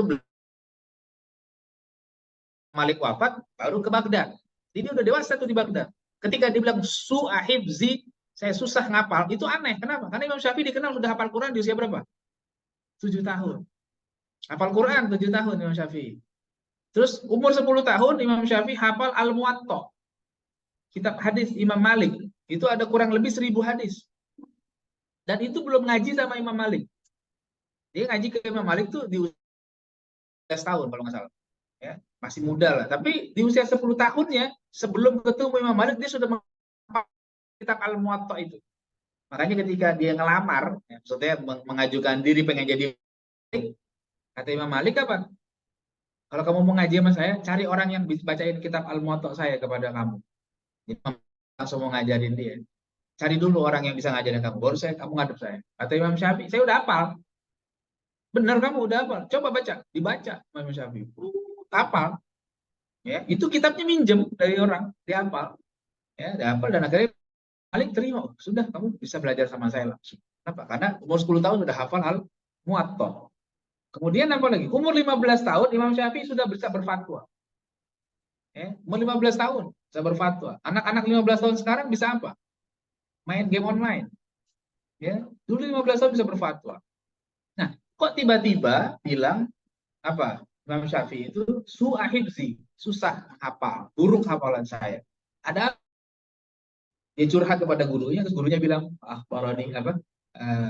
Arsyad tarkil ma'asi. Guru saya memberikan petunjuk supaya saya tinggalkan maksiat. Kira-kira Imam Syafi'i Imam Syafi'i suka maksiat? Enggak kan? Apa? Wallahu a'lam. Apa yang terjadi pada Imam Syafi'i ketika itu sampai membuat hafalannya buruk. Imam Syafi'i itu hafalannya hebat banget. Sangat hebat hafalannya. Bahkan beliau pernah ngaji sama Imam tapi nggak punya buku. Nggak punya buku. Ketika Imam Malik menyampaikan mainin ludah. Mainin ludah di tangannya gitu. Mainin ludah terus ntar saya tegur gitu, ya. Akhirnya begitu selesai dipanggil, Ini main ludah aja. Ngapain? Saya lagi nyampein hadis, kamu main ludah. Terus kata Imam Syafi'i apa? Ya Imam, ma wajatul bayal. Saya nggak punya kertas. Maksudnya, saya nggak punya buku, nggak punya kertas buat nyatet. Terus, ya saya coba mencari, memahami, mengingat apa yang Anda sampaikan dengan mainin lidah saya. Saya tulis di sini. Kata Imam Malik, mana tangan kamu nggak ada apa-apa. Iya, tapi saya ingat apa yang kau sampaikan semua. Terus ditanya, coba sampaikan apa yang saya sudah sampaikan hadis. Semuanya diulangi persis, nggak ada salah sama sekali. Jadi memang hafalannya luar biasa Imam Syafi'i. Tapi kenapa bisa terjadi wah di usia setelah dewasa? Nah itu kita nggak tahu. Tapi pesan gurunya cuma gitu saja. Ya, tarkil ma'asi, tinggalkan maksiat, jangan maksiat. Allah alam maksiat apa kita nggak tahu. Kalau cerita-cerita yang saya dengar, tapi saya sampai sekarang belum dapat sumbernya. Kalau ada yang tahu sumbernya boleh kabari saya. Saya suka dengar dulu cerita orang-orang tua, guru-guru gitu ya. Suatu hari katanya Imam Syafi'i lagi jalan di padang pasir lah di Timur Tengah tuh kan. Kemudian di depan dia itu ada seorang perempuan, katanya jalan juga. Imam Syafi'i nggak ada niat ngikutin tuh perempuan, lagi jalan aja dia. Tiba-tiba ada angin kencang, katanya ada angin kencang. Kemudian baju si perempuan tadi keangkat dikit, betisnya kelihatan. Betis si perempuan tadi kelihatan sama katanya begini. Saya coba cari belum ketemu sumber. Akhirnya gara-gara nggak sengaja ngelihat betis perempuan itu, Imam Syafi'i coba itu kalau riwayat itu benar, itu efeknya. Itu cuma ngelihat betis, gimana ngelihat yang lainnya? Kalau benar tuh, ya. Tapi Allah alam itu satu cerita. Tapi saya juga coba cari sumbernya dari mana. Katakan maksiat yang lain, kita susun kita Imam Syafi'i bukan orang yang suka maksiat. Entahlah ada masalah apa ketika itu. Ya. Jadi itu kepada pemberi ilmu, ya selain ikhlas, kemudian jangan maksiat. Kemudian ada murid kepada penyampai ilmu. Ada murid kepada penyampai ilmu. Ini kepada ya, kurang kepada. Penyampai ilmu siapa? Guru. Kalian harus punya adab kepada guru. Jangan sampai kurang ajar, harus sopan, bahkan mendoakan, gitu ya. Itu adabnya tuh. Imam Ahmad bin Hambal tuh belajar kepada Imam Syafi'i. Ini kan murid Imam Syafi'i. Dia bilang, saya sejak usia 40 tahun itu selalu mendoakan Imam Syafi'i dalam sholat saya. Gitu. Ya, sampai beliau wafat di usia berapa? 70 kalau nggak salah. Jadi begitu terus mendoakan guru. Macam-macam, banyak lagi nih ada kepada gurunya. Datang lebih dulu dari guru, jangan guru nungguin murid. Itu juga adab tuh. Jadi kalau belajar ngaji ini jangan sampai terlambat. Jangan sampai guru nungguin datang di kelas, santrinya belum pada datang. Adabnya itu murid nungguin guru, bukan guru nungguin murid. Gitu ya. Macam-macam lagi banyak nih adabnya. Ya, kalau saya bahas panjang lah. Murid kepada ilmu. Ada murid kepada ilmu. Ya, ada murid kepada ilmu nih, ini kurang kata kepada. Jadi ada murid kepada ilmu. Banyak juga, misalnya paling gampang ya, mencatat. Mencatat itu adab tuh.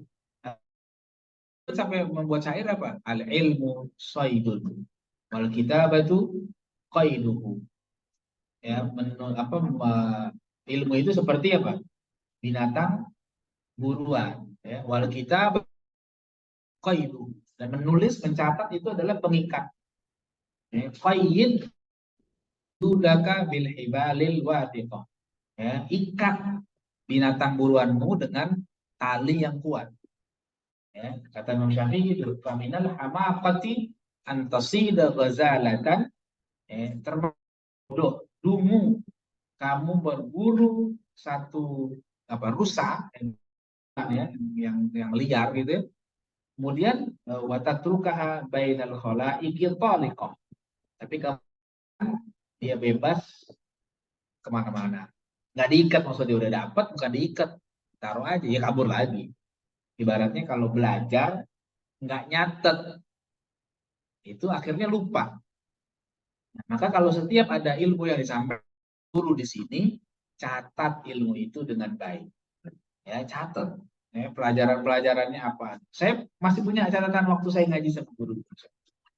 Ya, masih ada catatan. Kitab-kitab saya masih lengkap, kemudian saya catat. Waktu itu ada faedahnya gini, saya catat. Masih ada, saya simpan kenang-kenangan dulu saya ngaji sama guru saya. Ya, jadi jangan malas untuk mencatat, adab kepada ilmu. Dan nanti ada ilmu yang fardu ain, kifayah, itu juga bagian dari ya. Kemudian adab murid kepada sesama penuntut ilmu. Kita nih sesama penuntut ilmu itu ada adabnya tuh. Jadi jangan apa? Jangan bermusuhan, jangan sombong ya. Kemudian kalau ada ilmu jangan jangan ragu untuk berbagi. Ya, asal jangan pas ujian, gitu ya. Nah, jangan, katanya harus berbagi. Ya, salah. Kalau ada teman yang belum paham, ajarkan. Sini belum paham, sini saya ajarin. Yang belum paham jangan malu untuk bertanya. Ya, saya belum paham, ajarin dong. Gitu. Jadi kerjasama yang baik. Ya. Nah, begitu adab yang diajarkan Nabi itu kan begitu. Liuballigh syahid minkumul ghaib. Kata Nabi gitu kan. Yang hadir tolong nyampe enggak hadir. Itu. Jadi harus sama-sama kerjasama yang baik. Sesama penuntut ilmu. Jangan bermusuhan, jangan sombong ya. Adab-adabnya banyak. Nanti kapan waktu lah kita bahas lebih jauh. Kemudian ini tadi udah saya ini kita perinci. Ini adabnya tadi ya, adab kepada pemberi ilmu, ikhlas, takwa, doa, gitu ya. Doa, jangan lupa doa kepada Allah, ya. Ikhlas, takwa tadi jangan maksiat ya. Kemudian jangan lupa doa, banyak doa. Robbi zidni ilma warzuqni fahma. Allahumma inni as'aluka ilman nafi'an dan sebagainya. Kalau bangun tidur baca doa itu. Selain doa bangun tidur ya. Karena Nabi dalam hadis salah satu doa yang beliau baca di pagi hari itu Allahumma inni as'aluka ilman nafi'an wa rizqan thayyiban wa amalan taqabbalan. Kemudian nah ini ada kepada pemberi ilmu, penyampai ilmu, hormat sama gurunya ya. Disuruh kerjakan, ada tugas kerjakan ya, disuruh ngafalin hafalkan. Pokoknya taatnya sama guru deh dan khidmat. Nah, ini juga nih, zaman sekarang khidmat ini langka. Ya, jadi jangan berpikir khidmat itu merendahkan kita, justru itu akan mengangkat derajat. Ya, murid berkhidmat kepada gurunya. Saya dulu kenyang berkhidmat sama guru-guru saya. Kalau saya ngaji itu ke guru saya itu tiap pagi saya datang ke rumah guru saya bersihin majelis. Saya sapu, saya pel, saya gelarin karpetnya, saya pasang meja-mejanya. Selalu tiap hari gitu. Ya. Kemudian kalau banjir, Kampung Melayu itu dulu langganan banjir. Kalau banjir, rumah guru saya rapihin. Kalau yang kena banjir tuh saya rapi, kitab-kitabnya saya naikin ke atas. Dan kalau pas sudah masuk air banjir, nanti yang ngebersihin lumpurnya saya sama teman-teman. Ada acara, saya cuci piring sampai malam, kadang pulang. Ya, kemudian apalagi banyak deh. Guru saya sakit di rumah sakit, saya tidur di rumah sakit. Waktu itu saya masih SMA. Saya berangkat sekolah dari rumah sakit. Ya, jadi saya bawa seragam ke rumah sakit. Pulang sekolah siang. Waktu itu zaman saya sekolah itu cuma sampai zuhur siang. Nggak sampai sekarang. Kalau sekarang kan sampai asar ya. Sampai sore. Dulu saya sekolah cuma sampai jam 1:30. Makanya Sabtu masuk waktu itu. Belum libur. Nah, pulang sekolah saya ambil baju, balik ke rumah sakit. Gantiin keluarganya yang jaga, saya jaga. Sampai malam. Nanti berangkat sekolah dari situ. Padahal masih sekolah waktu itu. Ya, saya berkhidmat pada guru saya kayak gitu. Ya, nemenin kemana-mana. Beliau jalan, temenin. Kurban, ya, motong sapi, motong bantu. Makanya saya bisa nyembelih kambing, nyembelih sapi itu karena bantuin guru saya.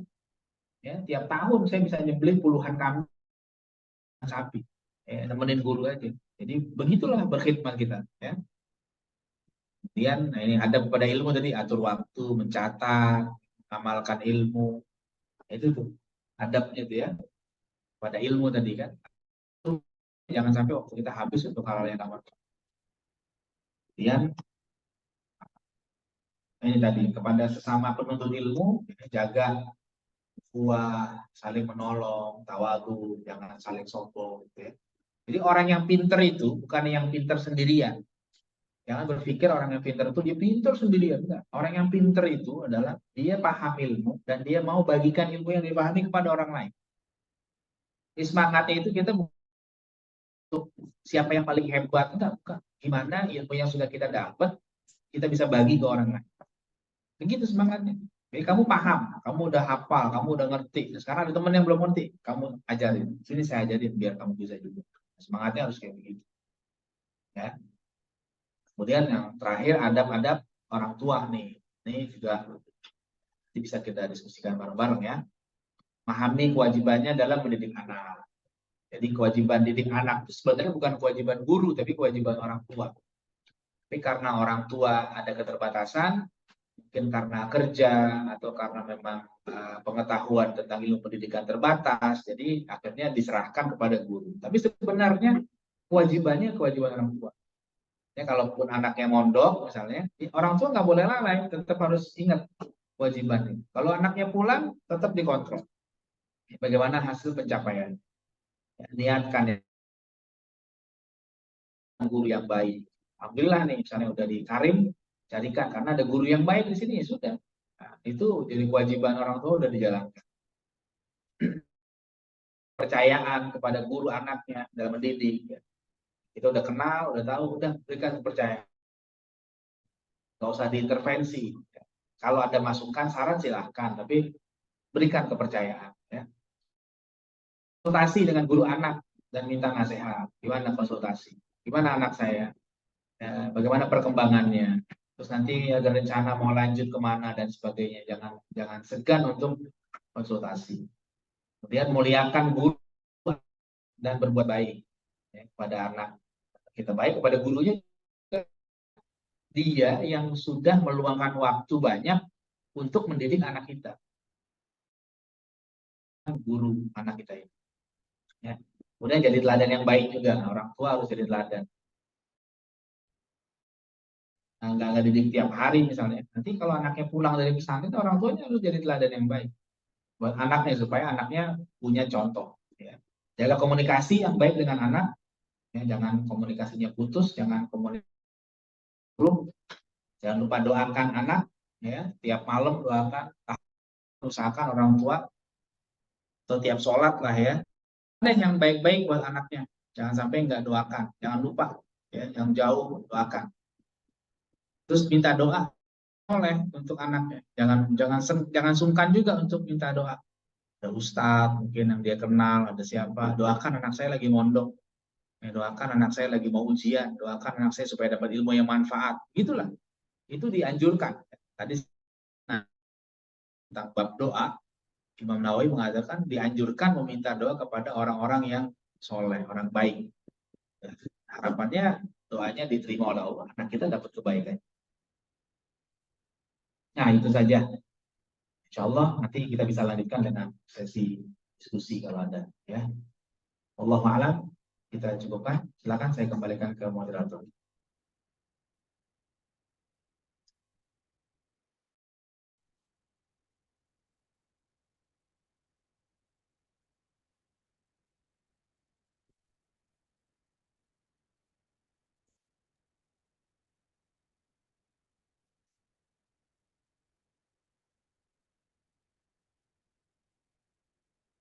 Jazakallah khairan katsiran kepada Al-Ustaz Muhammad Ardiansyah yang telah menyampaikan materinya. Semoga kita sebagai murid ataupun kita sebagai guru atau sebagai orang tua bisa bekerja sama, ya, bisa bekerja sama dengan baik agar menciptakan generasi insan yang lebih baik, agar bisa menciptakan generasi insan yang lebih beradab lagi. Amin ya rabbal alamin. Kemudian meranjak ke acara yang selanjutnya, acara yang selalu kita nanti-nanti, yakni penutup. Tutup. Ada yang mau tanya nggak? Silakan kalau ada yang mau tanya. Boleh silakan. Kesempatan nggak? Boleh. Silakan. Siapa? Siapa? Nisa. Oke silakan.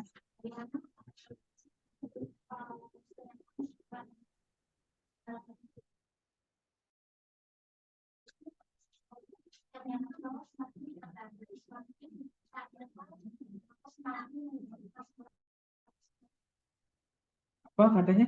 Semakin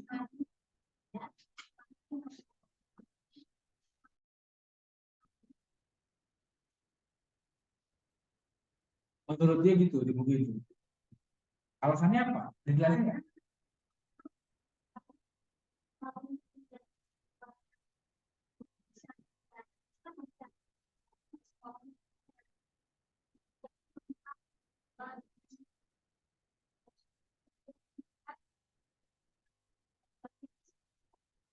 Oh gitu. Iya, kayak gitu. Itu pandangan dia sebagai seorang psikolog ya. Ini kadang pandangannya itu dia melihat dari situasi di daerah dia, sehingga dia menyimpulkan kayak begitu. Kalau kita nggak begitu. Sebenarnya eh, aturan itu dibuat untuk kita jadi baik lah. Kalau seandainya nggak ada aturan malah jadi nggak baik kan? Sebenarnya gitu. Dan sebenarnya kita tinggal memilih saja mau ikut aturan siapa. Sebenarnya gitu sebenarnya pilihannya gitu. Kita mau ikut aturan mana? Kalau dalam Islam itu pandangannya adalah kita ikut aturan yang Allah tetapkan, itu yang utama, gitu kan? Baru kemudian ikut aturan lain selama tidak bertentangan dengan aturan Allah Subhanahu wa taala. Kalau nggak diatur bahaya. Makanya sebenarnya nggak ada.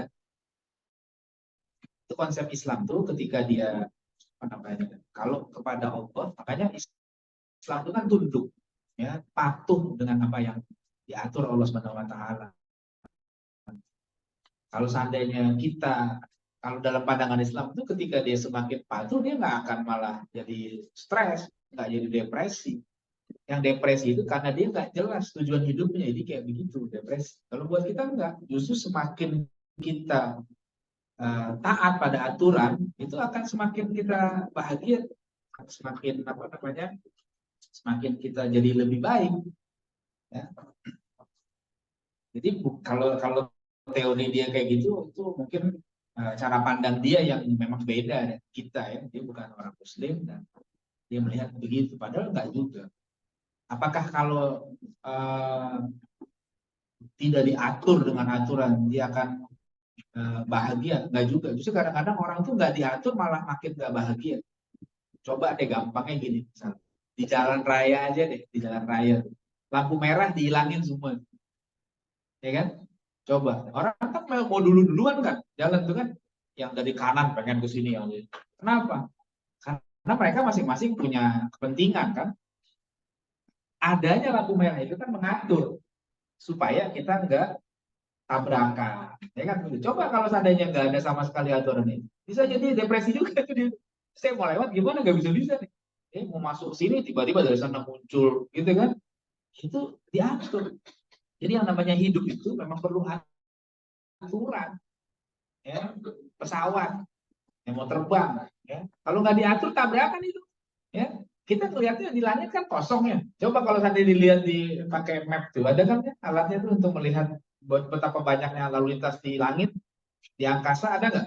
Ternyata kan penuh tuh, ya. Itu kan makanya jadwal pesawat itu dibikin supaya nggak tabrakan. Ya, tiap berapa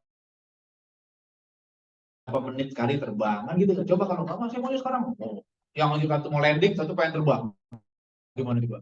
Bahaya. Jadi kalau seandainya orang yang paham sebenarnya tinggal dia pilih saja. Kalau kita masalahnya bukan diatur atau tidak diatur. Aturan itu penting memang gimana pun juga. Ya. Coba kalau nggak diatur bisa depresi lebih parah tuh. Coba aja toilet nggak diatur laki perempuan, masuk semuanya tuh. Depresi perempuan tuh yang masuk laki-laki semua kan di situ. Ya, toilet nggak ada, pokoknya toilet bebas, nggak ada laki nggak ada perempuan. Masuk semua, nggak jadi ke kamar mandi, ternyata yang masuk campur laki perempuan, kan nggak nyaman kita. Diatur lah, ini toilet laki, ini toilet perempuan. Kan itu aturan juga sebenarnya. Jadi sebenarnya kalau orang yang memahami itu, aturan itu bukan membuat orang tambah depresi, tapi justru membuat dia menjadi lebih nyaman. Sebenarnya kayak begitu. Yang depresi itu yang dia salah lah memahami aturan tadi. Dan memang pandangan-pandangan Freud itu kadang-kadang tidak didasari dengan pengalaman pribadi saja. Ibarat tuh kadang-kadang kayak begitu. Jadi akhirnya digeneralisasi buat dia semua. Padahal nggak gitu. Contoh lagi misalnya, kalau kita ya, ini cara pandang kita beda sebagai seorang Muslim. Orang Muslim itu sangat jauh sebenarnya dari depresi kalau dia betul-betul beriman dan bertakwa. Contoh misalnya di Jepang itu ada kasus bunuh diri yang banyak, ya bukan harakiri. Kalau harakiri kan bunuh diri pakai pedang gitu ya, misalnya dia malu, kira dia ambil pedang, tancap diri. Ini ada kasus bunuh diri di Jepang tuh, dia berdiam diri aja di kamar, menyendiri di kamar. Dan itu banyak, makanya ada pekerjaan di Jepang orang yang ngurusin orang mati bunuh diri gitu. Ya, kalau udah berapa hari nggak keluar-keluar, nanti kecium baunya berarti dia mati. Itu dia urus jenazahnya tuh supaya di apa di dikuburkan lah setelah itu. Kenapa? Matinya kesepian. Nah, orang-orang itu kenapa kok bisa mati kesepian? Padahal orang Jepang dikenal dengan orang-orang yang gila kerja, workaholic dan sebagainya. Tapi kok banyak kasus kejadian gitu? Karena mereka nggak punya tujuan hidup. Sehingga kesepian itu membuat dia depresi, stres, mati. Dalam Islam nggak begitu. Ada saatnya justru kita malah disuruh menyendiri. Kita bangun malam, tahajud, kita sendirian tuh.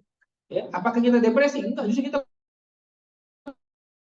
merasa sangat tenang hati kita. Kenapa? Karena kita bisa berdua dengan Allah Subhanahu wa taala. Enggak depresi.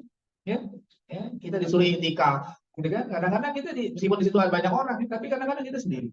Ya, di situ kita merenung, kita tafakur. Ada masa-masa itu yang membuat kita malah bukan semakin depresi, tapi malah semakin dekat dengan Allah dan semakin tenang hidup kita. Karena cara pandangnya yang beda, maka kesimpulannya bisa beda. Seakan-akan bagi dia itu kalau diatur bikin tambah depresi. Tergantung ngaturnya kayak apa. Kalau Islam nggak begitu, karena Islam itu agama yang sangat memahami kemaslahatan umat manusia. Jadi aturan yang dibuat itu tidak akan membuat orang depresi kalau dia benar cara berpikir. Kalau enggak ya dia salah. Kalau saya sih nggak setuju dengan cara pandang kayak begitu. Karena maunya gimana kalau nggak ada aturan? Bebas saja gitu. Ya lebih rusak lagi. Ya, karena kan kebebasan itu nggak ada yang mutlak. Kebebasan kita itu akan terbatas dengan kebebasan orang lain. Kita nggak bisa seenaknya aja. Ya, ada orang misalnya punya radio, ya, dia kenceng, dia setel sekenceng-kencengnya dengan alasan kebebasan. Ya, bebas, nggak mau diatur sama aturan, bebas. Boleh nggak gitu? Nggak boleh, kenapa? Dia punya kebebasan, tapi orang lain juga punya kebebasan. Nanti terganggu kupingnya, ada yang lagi sakit gigi, gimana? Ada dengar suara kenceng-kenceng gitu kan? Bisa dia ngomong seenaknya. Dia bilang misalnya, terserah saya dong. Ya, ini musik punya saya, alatnya punya saya. Kenapa kamu ngatur-ngatur? Nggak bisa gitu. Iya betul, tapi masalahnya suaranya masuk ke kuping saya kan begitu katanya orangnya. Ya nggak bisa. Jadi tetap itu pentingnya ada aturan. Kalau nggak ada aturan, malah jadi kacau lah kehidupan ini. Itu yang membuat orang malah jadi hidupnya nggak normal. Kayaknya Nabi Muhammad itu datang dengan hukum, dengan akhlak, karena untuk mengatur manusia supaya nggak jadi kayak binatang. Kalau seandainya nggak diatur, jadi kayak binatang, manusia itu lebih mengerikan. Ya kira-kira gitu kalau menurut saya. Allah alam. Apalagi, silakan. Oh ini ada ya. Apa? Kalau masih ada barangkali masih ada waktu lah.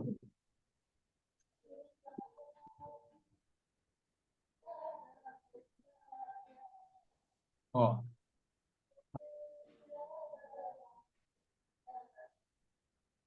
sikap seorang murid kepada gurunya apabila ada kekurangan air seorang guru. Gimana? Guru kita itu kan bukannya nabi ya. Guru kita pasti punya aib ya. Punya aib ya, pasti punya kekurangan. Kalau dulu para ulama mengajarkan. Bentar ya, bahasa ini mau habis. Tahu kan?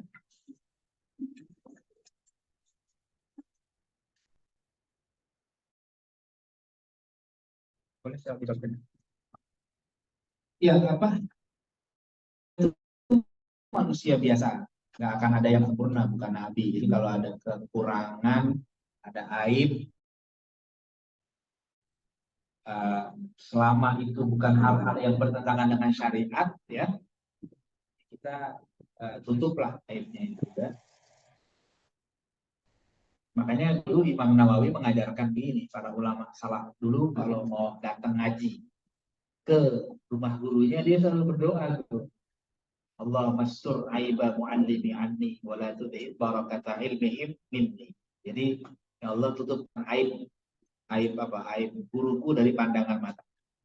Dan jangan kau hilangkan keberkahan ilmu dari dia. Kekurangan pasti ada. Ya. Justru apalagi gini ya. Apalagi kalau kita semakin dekat dengan guru itu semakin tahu kekurangan. Jadi gini ya, dekat dengan guru itu adalah satu kenikmatan di satu sisi. Tapi di satu sisi itu ujian. Kita bisa setia apa enggak ketika tahu kekurangan guru kita. Yang manusiawi tentunya ya. Coba aja kamu semakin dekat dengan guru kamu akan tahu kebiasaan-kebiasaan guru kamu itu kayak apa. Selama itu tidak bertentangan dengan syariat, itu manusiawi. Udah cukup kita tahu saja. Setelah kita tahu, kita gimana? Ya sudah, kita tanamkan dalam diri kita, kalau saya jadi guru, saya nggak mau kayak gitu. Yang itu jangan diambil. Gitu ya. Yang itu jangan saya nggak. Menurut saya kurang cocok kayak gitu. Itu sangat mungkin. Saya pun dengan guru-guru saya gitu. Saya dekat dengan guru-guru saya. Saya tahu kekurangan guru saya masing-masing, saya tahu. Yang ini kekurangannya begini, yang ini kekurangan saya tahu tuh. Tapi saya nggak perlu publish kepada orang-orang. Cukup saya tahu saja. Dan justru dari banyaknya guru yang saya kenal, dari banyaknya guru yang saya dampingi kemana-mana, itu yang membentuk saya jadi sekarang kayak gini. Kenapa? Karena saya mengambil dari guru ini yang baiknya gini, yang ini kurangnya ada, kurangnya gitu. Saya nggak mau ambil, ini saya nggak ambil. Jadi saya adalah hasil bentukan dari guru-guru itu.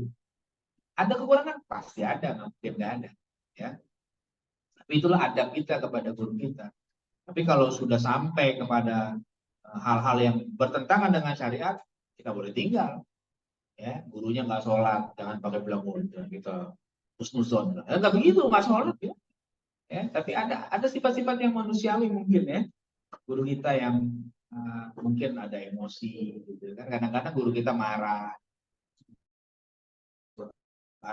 atau ada hal-hal yang kurang pas. Tapi ya itu masih ranah manusiawi, kita cukup tahu saja. Kita tidak perlu bincangkan apa-apa. Kita doakan saja lah yang baik. Justru kalau saya melihatnya gini, ketika kita tahu kekurangan guru kita, sebenarnya itu hikmah yang Allah tanamkan buat kita apa? Supaya kita tidak mengkultuskan guru kita. Sebenarnya gitu. Kenapa Allah tunjukkan kekurangan guru kita kepada kita? Supaya kita tahu guru itu manusia biasa. Kalau kita kalau kita tidak diperlihatkan itu, nanti kita akan mengkultuskan dia, seakan-akan dia tidak ada salah sama sekali. Ya, itu nggak boleh juga. Nggak boleh kita mengkultuskan manusia lain. Ya, selain Nabi, kalau Nabi dia nggak salah, tapi kalau guru kita pasti ada kekurangan, pasti ada salah. Tapi kan bukan kemudian untuk kita sebarluaskan kemana-mana. Ya, cukup kita tahu, itu asalkan tidak bertentangan dengan ya. Oke, itu aja.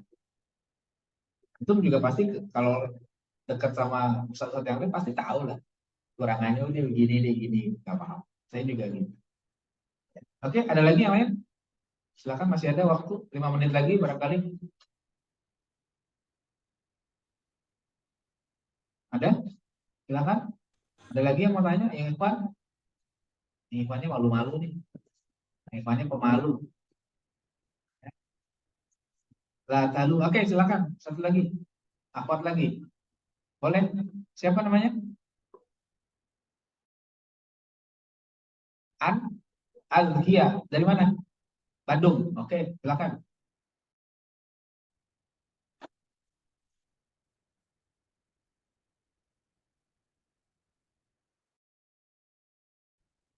Kenapa dibocorkan?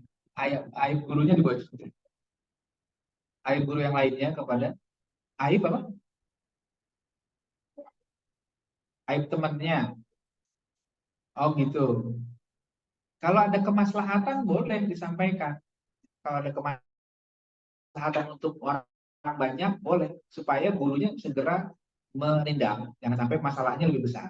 Jadi jangan diem. Ya boleh. Kenapa? So kalau dia tidak menyampaikan itu jadi bahaya. Itu bisa boleh disampaikan. Ya.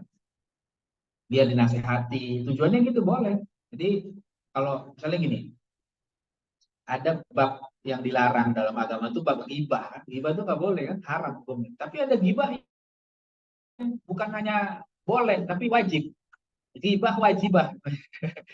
Ghibah tapi wajib. Salah satu ghibah yang wajib itu adalah ketika kita melihat sesuatu yang tidak baik dan berpotensi merusak yang ada di sekitar situ, maka kita harus menyampaikan itu kepada orang yang berwenang, yang bisa mengubah masalah tadi menjadi lebih baik. Itu boleh. Kayak kita lihat teman kita nih kok perilakunya kayak gini, nggak bener nih. Kalau kita biarin itu berbahaya, baik untuk dia sendiri atau buat yang lain, bisa mempengaruhi teman-teman yang lain dan sebagainya. Kita ngomong, Ustaz, Ustazah, saya ngelihat si Fulan, si Fulana begini, begini, begini, begini. Maksud kita bukan untuk menjelek-jelekan dia, tapi kita justru pengen dia supaya ada yang mengingatkan. Boleh kayak begitu, nggak apa-apa. Justru kasihan kalau nggak diingetin. Ya, kan kalau Nabi bilang apa? Unsur akhoka zaliman au mazluman. Tolong saudara kamu. Apakah dia berbuat zolim atau dia dizolimi? Sahabat nanya, ya Rasul, kalau dizolimin mah kita tahu cara nolongnya. Emang orang yang dizolimi kan kudu ditolong. Tapi kok orang zolim ditolong? Gimana? Kata Nabi, tolong agar dia tidak terus melakukan kezoliman. Itu begitu. Jadi kalau kita melihat memang itu perilakunya membahayakan dan itu ya sudah, boleh sampaikan saja. Ya, ini bahaya nih Ustaz begini. Mohon maaf ya, misalnya nih, tapi mudah-mudahan sih di sini nggak ada. Gitu. Misalnya ada di tempat lain, atau di mana kita lihat kan, karena gini kan, kasus-kasus yang terjadi di lembaga pendidikan Islam itu, kalau di blow up oleh orang yang nggak suka Islam itu kan banyak kesempatan digoreng supaya jatuh nama Islam, nama lembaga itu. Kayak kasus-kasus yang terjadi di sekolah-sekolah lain itu ada kasus bullying segala macam, ya kan? Kalau kita tahu ada perilaku yang agak mendekati ke arah sana dan kita diam, nanti kan akan banyak korban yang jatuh. Kita harus kasih tahu, ini anaknya kayaknya begini, tolong ustazah mungkin bisa dipantau, biar dia tahu. Atau ada perilaku yang mengarah kepada perilaku LGBT, ya bisa terjadi tuh. Ya, kalau kita diamkan, bahaya itu. Jangan didiamkan. Ini kok kayak begini nih. Itu aib itu. Tapi kalau kita biarkan, berapa banyak yang akan jadi korban? Nggak boleh dibiarkan. Harus disikapi. Kita nggak bisa ngubah langsung, biar ustadz kita yang mengubah. Biar ustazahnya yang mengingatkan. Sehingga kemaslahatannya terwujud buat yang lain. Kan begitu. Ya. Jadi jangan takut untuk menyampaikan itu ya. Takut nanti kita dosa untuk ngomongin orang. Ghibah yang nggak ada alasannya itu yang dosa. Tapi kalau ada alasan kemaslahatan, bukan lagi haram, tapi wajib malah ghibah. Ya. Begitu kira-kira ya. Wallahu a'lam bishawab. Ya. Di Zoom apa? Ustaz, apa tahapan awal agar seorang itu merasakan nikmatnya menurut itu? Dan biasanya dalam jangka waktu berapa lama bisa merasakan itu? Saya nggak bisa pastikan berapa lamanya untuk merasakan hal itu. Ya, karena tiap orang beda-beda, ya, beda-beda pengalamannya. Tapi orang itu yang pasti akan bisa merasakan nikmatnya ilmu kalau dia terus belajar. Kalau dia berhenti belajar, nggak akan merasakan itu. Ada orang yang baru belajar sebentar, udah happy, udah senang. Ada begitu. Kayak di pesantren juga sama gitu. Emang ada niatnya kuat dari awal.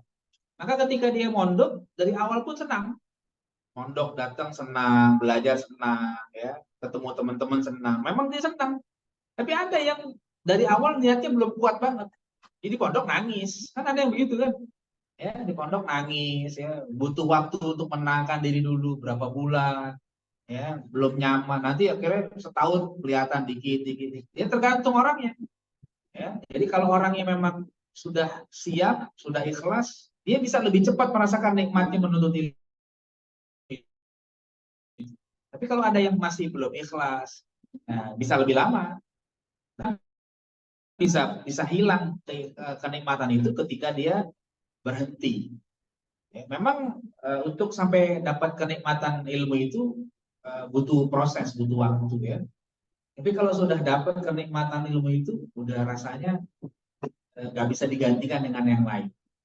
Makanya kalau kita lihat para ulama yang sudah merasakan nikmatnya ilmu itu, masya Allah, ya, waktu yang penting saja itu kalah rasanya dengan ilmu.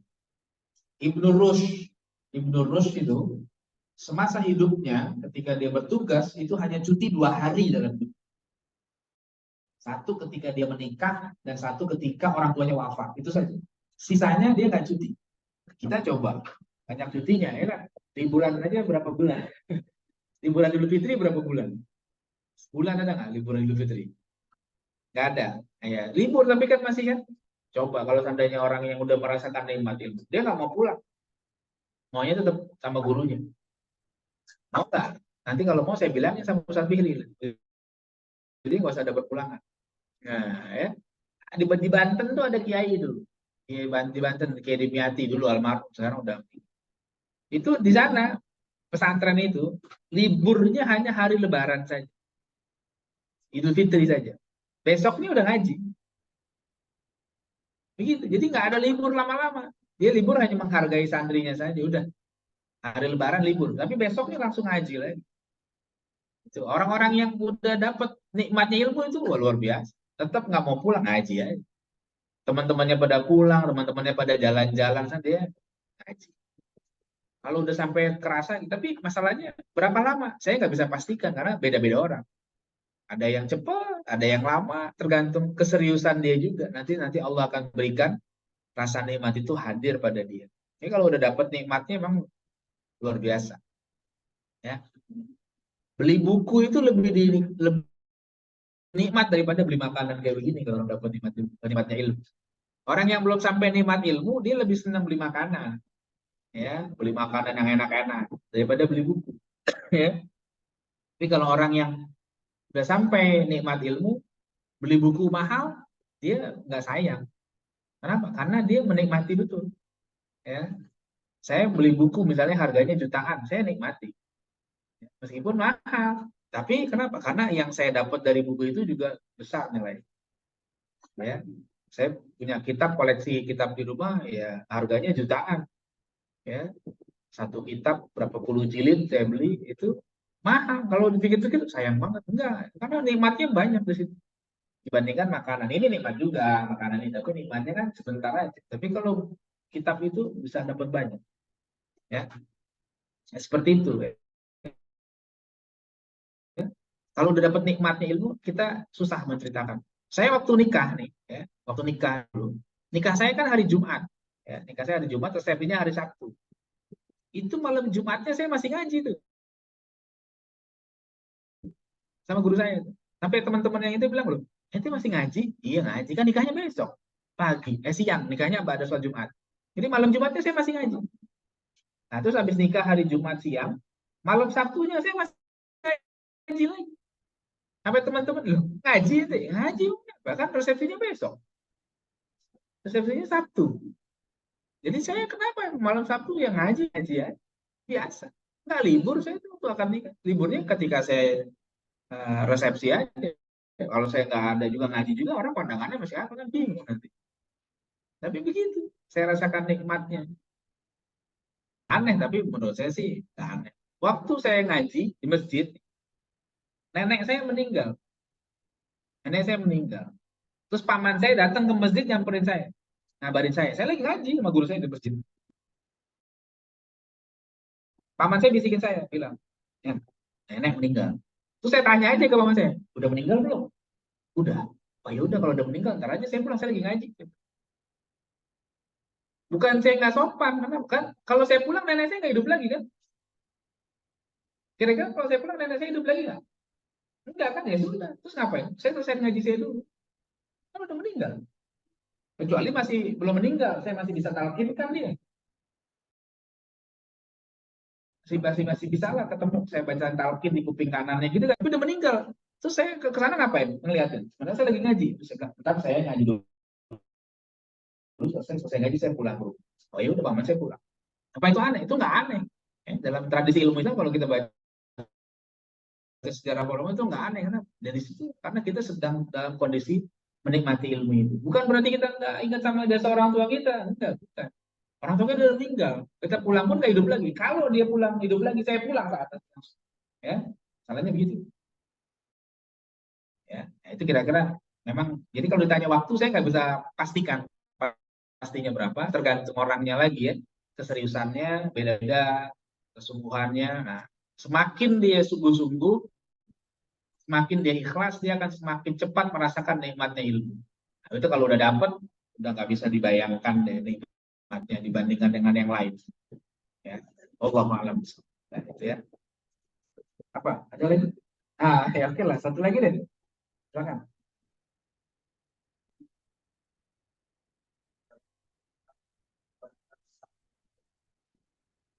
Nah, apakah belum merasa kalau kita saja yang berurusan dengan tanpa kita berurusan dengan Misalnya gimana? itu sendiri. Ya jangan gitu. Kita harus kerjasama yang baik, Pak. Yang disuruh oleh agama kita itu tolong menolong. Kan ta'awanu 'alal birri wat taqwa, saling menolong dalam kebaikan, dalam ketakwaan. Suatu hari kita ditolong sama dia.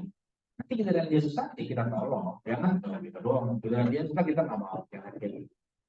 Jadi setiap jaga hubungan dengan teman-teman kayak gitu ya. Saya dulu waktu di Libya itu sama teman nih. Teman saya banyak belajar bahasa Arab ke saya. Karena dia tahu saya hobi bahasa Arab. Saya menguasai bahasa Arab. Jadi saya main ke kosan dia minta ajarin saya bahasa Arab dong, gimana saja. Saya waktu itu belum terlalu paham ilmu hadis. Dia paham. Saya minta ajarin sama dia. Ajarin saya ilmu hadis ya, tukeran. Oke. Jadi saya belajar ilmu hadis sama dia. Dijelasin lagi. Karena dia memang dosen, dia udah jadi dosen waktu itu, dosen ilmu hadis. Saya minta belajar. Nah, dia belajar bahasa Arab yang lebih jauh ke saya. Jadi kita tukeran, dapat dapat manfaat sama-sama gitu kan. Jangan giliran dia kita hidayah, kita hidayah, apa aja, wanitiro. Jangan kayak gitu. Itu namanya egois. Jangan kayak gitu. Orang nggak suka nanti kayak gitu ya. Pokoknya kita berusaha untuk membahagiakan orang lain. Dengan apa? Dengan ilmu kita lah yang kita punya hari ini. Kalau kita suruh ngasih duit kan nggak punya duit. Saya ini kalau suruh ngasih duit antum satu-satu orang 100.000, saya nggak punya duit. Tapi dengan saya bagi sedikit apa yang saya paham lumayan kan, jadi antum jadi tahu berapa orang nih kebagian, berapa puluh. Coba kalau satu orang 100.000, saya punya duitnya nggak punya. Yang saya punya apa? Saya punya sedikit ilmu yang Allah kasih, ya sudah saya bagi lagi. Itu manfaat. Ya, dan kalau bagi ilmu itu kan ilmunya nggak akan habis. Kalau kasih duit, duitnya bisa habis. Jadi kalau ngasih ilmu habis, terus tambah. Gitu ya, Insya Allah begitu. Dah, jam 10 ya. Insya Allah kapan waktu? Kalau masih puas, undang lagi aja saya di sini. Ya. Ntar Ustaz Fihri tinggal kontak lagi gampang. Atau kamu mau main ke pondok saya, ya takwa silakan. Ya, ya terima kasih. Assalamualaikum warahmatullahi wabarakatuh.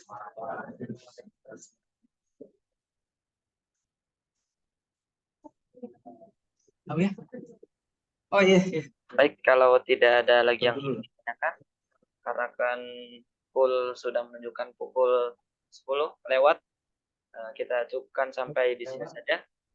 Kami ucapkan terima kasih banyak kepada Al-Ustaz Muhammad Ardiansyah yang begitu banyak telah memberikan kepada kita semua nasihat-nasihatnya, memberikan kita semua begitu banyak ilmunya.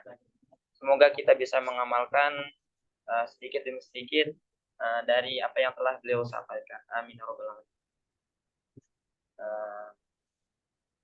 Kemudian acara selanjutnya adalah penutup. Marilah kita sama-sama tutup acara kita pada malam hari ini dengan sama-sama kita melafalkan alhamdulillahirabbil alamin dan doa kafaratul majlis. Subhanakallahumma wa bihamdika asyhadu an la ilaha illa anta astaghfiruka wa atubu ilaik. Al-'afwu minkum, barakallahu fikum. Wassalamualaikum warahmatullahi wabarakatuh.